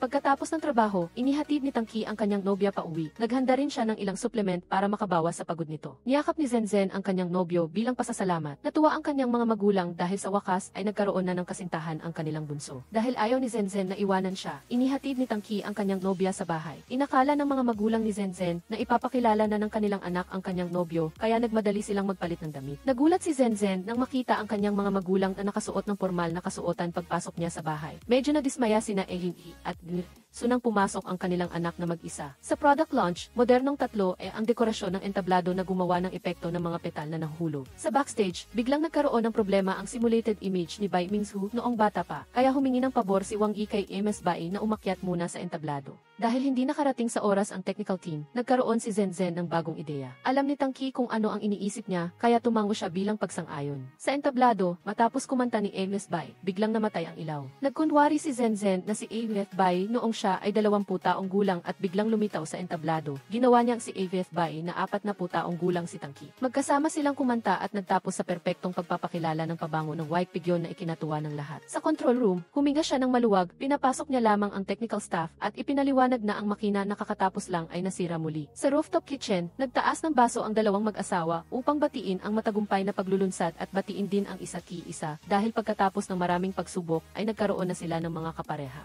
Sa opisina, maingat na nagtimpla si Tangki ng kape para sa kanyang nobya. Gusto rin ng empleyado, ngunit hindi iyon para sa kanya. Dahil alam niyang hindi siya isusumbong ni Zenzen, sa pagkasira ng tatlo model, nag-alok si Siyu na ipakilala siya sa isang nobyo. Agad na tumanggi si Zenzen. Nang makita si Tangki, nagtanong si Siyu kung may nakalimutan ba ang kanyang boss. Sinabi ni Tangki na nakalimutan niya ang kanyang nobya. Napagtanto ni Siyu na ilang beses na siyang naging sagabal sa pag-iibigan ng kanyang boss. Sa oras ng tanghalian, lahat ng empleyado ay nakatingin sa kanilang dalawa, natatakot si Zenzen na pag-uusapan nila. Isang natatanging tao at isang ordinaryong tao ay nagpapanggap lamang na nagmamahalan. Nagbigay si Tangki sa kanya ng pinakamatatamis na kilos upang baguhin ang kanilang pananaw. Sa pagkakita kay Bostang na hayagang pinapakitaan ng pagmamahal si Zenzen, lahat ay tuwang-tuwa. Nag-alok si Tangki na pagsamahin ang mga mesa, formal niyang ipinakilala si Zenzen bilang kanyang nobya, nagtaas ng baso ang dalawang grupo upang ipagdiwang ang kaligayahan ng magkasintahan. Pagsapit ng gabi, inalalaya ni Zenzen ang kanyang nobyo pa uwi. Kahit lasing, patuloy siyang gumawa ng ibang hugis ng puso upang ipakita kung gaano niya kamahal si Zenzen. Mahigpit siyang nakakapit sa kanyang nobya at hindi niya pinapayagang umalis sa kanyang bisi. Maagang dumating ang ina ni Tangki upang bisitahin ang kanyang anak. Sa pagkakita ng sapatos ng babae ay natuwa siya dahil sa wakas ay nagkaroon na si Tangki ng nobya. Maingat siyang naghanda ng almusal at sabik na gusto nang makita ang kanyang magiging manugang. Gusto ring ipakilala ni Tangki ang kanyang nobya sa kanyang ina. Ngunit sino ang mag-aakala na patuloy siyang magbabago at naging kamelyo, naging confidently, at pagkatapos ay naging fangjin na nagpaiyak at nagpatawa sa kanya, kaya di kailangan niyang makipagkita na lang kay Yen. Tang sa susunod na pagkakataon, nang umalis ang kanyang tita, sinuri ni Zenzen ang filter. Sinubukan niya ito ng paulit-ulit, ngunit wala siyang nakitang anumang problema. Tumakbo si Tangki sa loob ng bahay nang magbago si Zenzen at naging siya. Nakita ang kanyang sarili na may magandang tindig. Si Tangki ay nasusuka. Nag-alala si Zenzen na natakot niya ang kanyang tita ngayong araw. Inisip ni Tangki na ang takot na iyon ay hindi pa rin nakakaapekto sa kaligayahan ng kanyang ina na nagkaroon na ng nobya ang kanyang anak. Sa sandaling iyon, tumawag si King Lee at sinabihan ang kanyang kapatid na babae na dalhin ang kanyang nobyo upang ipakilala sa kanilang mga magulang. Pumunta si Tangki upang makipagkita kay Guzi para humingi ng ilang payo tungkol sa pagpapakilala sa mga magulang. Kaya ibinigay agad ng kanyang matalik na kaibigan ang lahat ng mga lihim na libro sa kanyang kaibigan na may paniniwalang mananalo siya. Pagdating sa bahay ni Zenzen, nagpakita ng maayos si Tangki at nagustuhan siya ng mag-asawang Su. Pag-uwi ni Zenzen pagkatapos bumili ng suka, tinawag niya ang kanyang ina, ngunit ang tanging nakita lang nito ay ang kanyang sapatos. Natatakot siyang tinawag si tatay at si Tangki, ngunit hindi rin siya nakita ng sinuman. Tumingin si Zenzen sa salamin at naglaho na nga siya, kaya pala natakot ng husto ang kapitbahay kanina sa elevator. Mabilis siyang tumawag kay Tangki at ipinagbigay alam na kusang naglaho ang filter sa kanya, ngunit hindi rin narinig ni Tangki ang kanyang boses. Ipinapalagay ni Zenzen na hinarang ng filter ang kanyang boses, kaya nagpadala siya ng text message upang papuntahin siyang sunduin siya. Paglabas ni Tangki, nakita lang niya ang cellphone ni Zenzen sa upuan. Agad niyang nahulaan na nagkaproblema ang filter, kaya kinapa niya ang kamay nito, hinawakan at niyakap siya upang pakalmahin. Ang tanging paraan na lang nila para mag-usap ay sa pamamagitan ng text messages. Nang sandaling iyon, hinanap sila ni Eng Jisoo. Mahigpit na hinawakan ni Tangki ang kamay ni Zenzen at nagsinungaling na bigla itong umalis para sa isang emergency business trip. Nagpadala agad ng text message si Zenzen sa kanyang tatay upang ipaalam.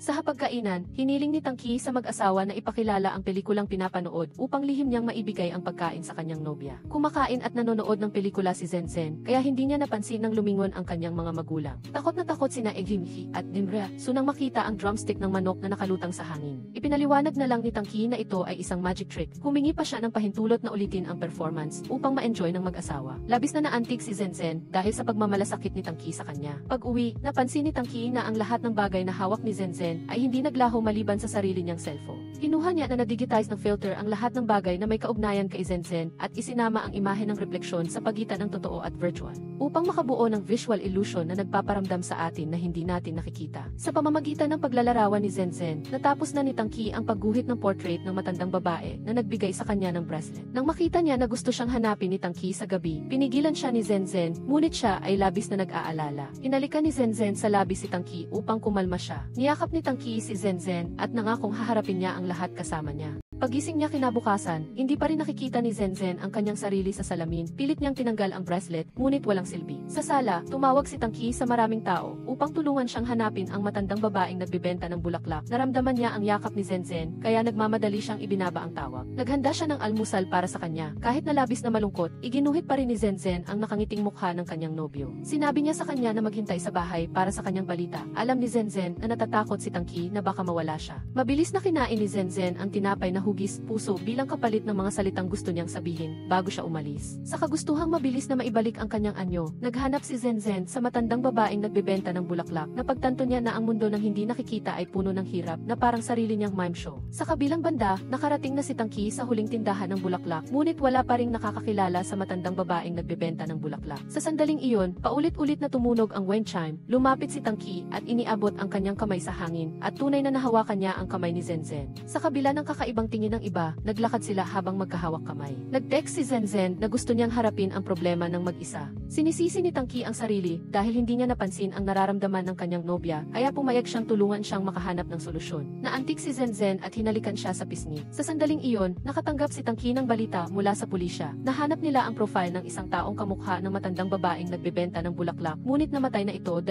taon na ang nakalipas. Inisip ni Tangki na may gumamit ng filter at nagbago upang maging matandang babae. Kaya, kung hindi nila mahanap ang taong iyon, pag-aaralan niya ang bracelet upang ibalik ang hitsura ni Zenzen. Naisip niya na gumamit ng marahas na paraan upang lutasin ang problema, ngunit kahit nabasagin niya ito ng malaking martilyo ay wala itong epekto. Dahil alam niyang masakit ang kamay ni Zenzen, dinala siya ni Tangki upang bumili ng gamot. Maingat din siyang naglagay ng jacket sa upuan upang walang ibang tao ang aksidenteng makaupo sa kanya. Habang bumibili ng gamot, asulyap-sulyap siya kay Zenzen sa labas. Nakita ni Zenzen ang ilang bata na binubuli ang isang batang babae. Naalala niya ang kanyang sariling karanasan noon, kaya nagpasya siyang bigyan sila ng leksyon. Inakala ng mga bata na may multo kaya natatakot silang tumakas. Nagpatugtog naman si Zenzen ng kanta para pasiglahin ang loob ng bata. Inisip ng batang babae na nakakita siya ng diwata, kaya masaya siyang umuwi. Biglang may isang bola ang lumipad at tumama sa ulo ni Zenzen na naging sanhi upang siya ay mawalan ng malay sa kalsada. Pagkatapos bumili ng gamot, tumakbo si Tangki palabas, ngunit hindi niya naramdaman si Zenzen. Lalo siyang natakot nang hindi niya sinasagot ang tawag niya. Inisip ni Tangki na siguro ay nasa paligid pa rin siya, ngunit baka nawalan ng malay o hindi makagalaw kaya hindi niya masagot ang tawag. Sa pagkakita sa kotse na umandar sa lata ng beer, labis siyang nabalisa. Naalala niya ang kanyang eye sensitivity syndrome, kaya agad siyang nagtanggal ng salamin, sinubukang lampasan ang sakit upang hanapin si Zenzen. Sa wakas ay nakita niya siyang nakahiga sa tabi ng kalsada. Sa sandaling iyon, isang sasakyan ang mabilis na paparating, nagmamadaling tumakbo si Tangki upang harangan ang sasakyan. Natakot siyang niyakap niya ito at nakaramdam lamang siya ng ginhawa nang malaman niyang maayos siya. Dahil sa matagal na pagliban ni Zenzen, dahil sa sakit, dagsa ang mga kasamahan niya na bumisita sa bahay nila, at dito nalaman ng kanyang mga magulang na nagsinungaling ang kanilang anak. Biglang nakatanggap si Zenzen ng text message na natumba ang kanyang ama, kaya agad silang pumunta. Nakita si King Lee sa labas ng pinto, ipinaliwanag niya ang tungkol sa pagiging invisible ni Zenzen. Lubos siyang nagulat nang maramdaman niya na hawak ni Zenzen ang kanyang kamay. Palabas na nagkunwari lang si Eng Jisoo na natumba upang pilitin si Zenzen na umuwi. Walang nagawa si Tangki kundi dalhin si Zenzen na nakasuot ng stuffed animal animal costume sa harap ng kanyang mga magulang. Hindi na nagtago pa si King Lee at ikinuwento ang buong kwento. Ngunit nang buksan niya ang stuffed beer, wala silang nakita kaya nawalan sila ng masabi. Nang maramdaman nila ang init ni Zenzen, pinatahan siya ng kanyang mga magulang at sinabi na huwag matakot. Naantig si Zenzen at nagsulat ng mga salitang humihingi ng tawad sa lahat. Dahil sa kasakiman na maging maganda at hindi niya inalis ng mas maaga ang filter, kaya ngayon ay kinain siya nito ng tuluyan. Napagtanto ng lahat na hindi rin nila sinasadyang magbigay ng pressure sa hitsura ni Zenzen. Hindi sinisisi ni Zenzen ang sinuman dahil siya mismo ang walang sapat na tapang at kumpiyansa. Ngunit mula nang makilala niya si Tang Qi, mas nagustuhan niya ang kasalukuyan niyang bersyon, kaya gusto niyang baguhin ang tingin ng ibang tao sa kanya. At sa paglalakbay na ito, hindi na siya mag-iisa. Kinabukasan, binigyan ni Tang Qi ang kanyang nobya ng isang sorpresa. Sa tabi ng lawa, binigyan niya si Zenzen ng Rupert the Tears, isang napakatigas na uri ng salamin na hindi mababasag kahit barilin. Ngunit kung mahahanap ang mahinang punto, maaari itong basagin ng walang kahirap-hirap. Kaya ginawa itong simbolo ng pag-ibig ng mga taga-kanluran. Sinabihan ni Tang Qi si Zenzen na tandaan na dalhin ito. Kapag kinakailangan, basagin niya ito. Sa ganitong paraan mahahanap niya siya kahit nasaan siya. Dahil ang mga piraso ng salamin ay magliliwanag sa ilalim ng ilaw. Sa pagkakataong ito ay talagang makikita niya ito. Pagkasabi nito, lumuhod si Tang Qi at nag-propose kay Zenzen. Masayang pumayag si Zenzen upang maramdaman niya ang katotohanan. Binigyan niya siya ng pinakamainit na halik. Nang gabing iyon, habang masayang kumakain ang lahat, biglang nakatanggap si Zenzen ng tawag mula sa filter. Natatakot siyang sinagot ang tawag at ito nga ay ang matandang babaeng nagbebenta ng bulaklak. Sinabi niyang makikipagkita siya kay Zenzen sa dating lugar.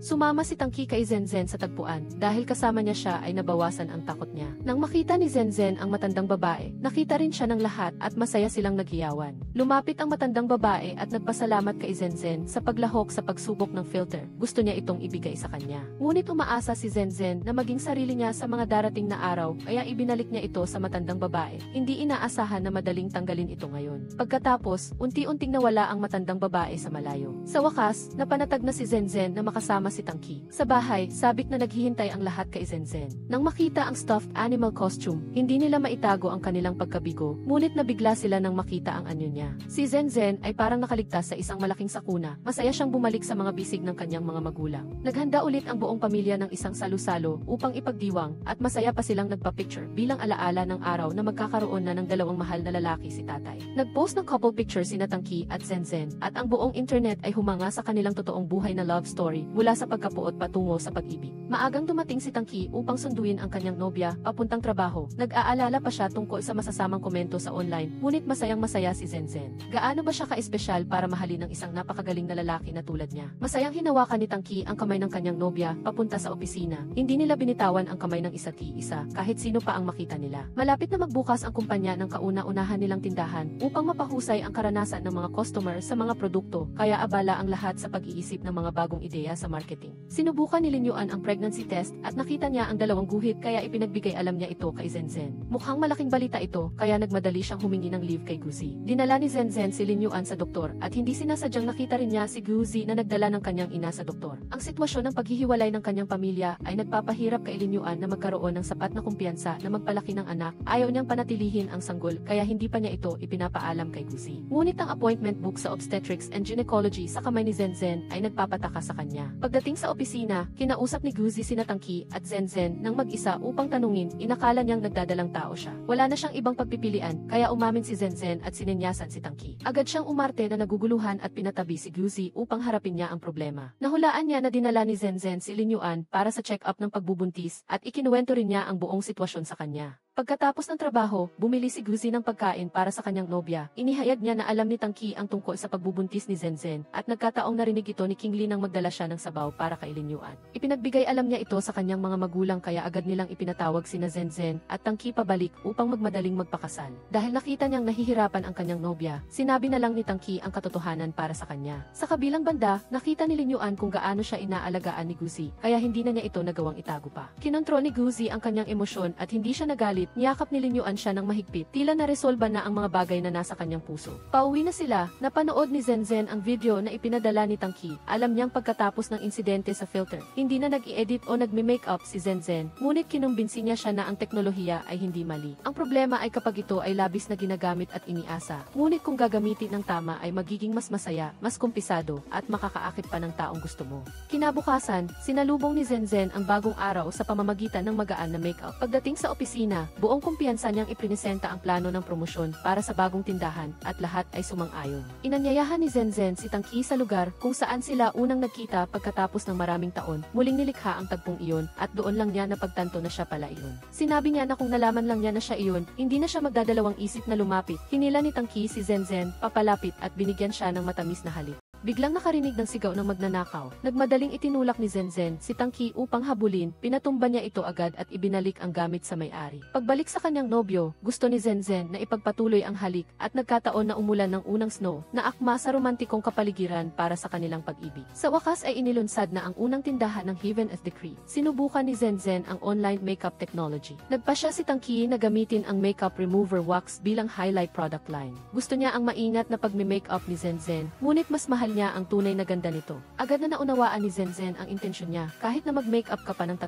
araw. Dapat tanggapin at mahalin ng bawat isa ang kanilang sarili dahil tanging kapag may kumpiyansa silang harapin ang kanilang sarili ay masisiyahan sila sa totoong buhay. Pag-uwi, si Tangki mismo ang naghanda ng camping sa labas para sa kanyang nobya. Masayang-masaya si Zenzen na pumasok sa tolda para tingnan. Itinago ni Tangki ang singsing ng proposal sa ilalim ng kutson. Sino ang mag-aakala na si Zenzen ang unang nagbigay ng regalo sa kanya? Iyon ay 3 is-it cards ng telepono ni Sumiao, Fang Jin, at Kwon Kiden-Kiden. Sunod na siya, lumuhod si Tangki sa harap ni Zenzen. Kinakabahang inilabas ang engagement ring. Biglang gumuho ang tolda na sumira sa kanyang plano. Matagal na hinanap ni Tangki ang singsing. Iyon pala ay nasa hintuturo na ni Zenzen. Inisip niya na bumalik na ito sa tamang lugar dahil gusto niyang mag-propose muli sa kanya. Mabilis na kinuha ni Zenzen ang natitirang singsing at nag-propose sa kanya. Ang kasama sa buhay na pinili ni Zenzen sa habang buhay. Pinasinayaan nila ito sa pamamagitan ng isang matamis na halik. Mabilis na naganap ang isang masayang kasalan pagkatapos. Masayang inihagis ni Zenzen ang baukwet. Ang maswerteng nakakuha ay si Guzi. Siguro ay gusto na rin niyang magpakasal. Upang pasiglahin ang kapaligiran, isinagawa ang larong arm wrestling ng nobya at nobyo. Napabuntong hininga na lang si Tangki. Ang resulta ay inaasahan. Kahit gaano pa siya nagsumikap ay hindi niya manalo ang kanyang asawa. Ngunit ang premyo para sa nanalo ay halikan ang natalo. Labis na naligayahan ang nobyo sa parusang ito. Hindi pa rin niya magawang iwanan ang mga labi ng taong pinakamamahal niya.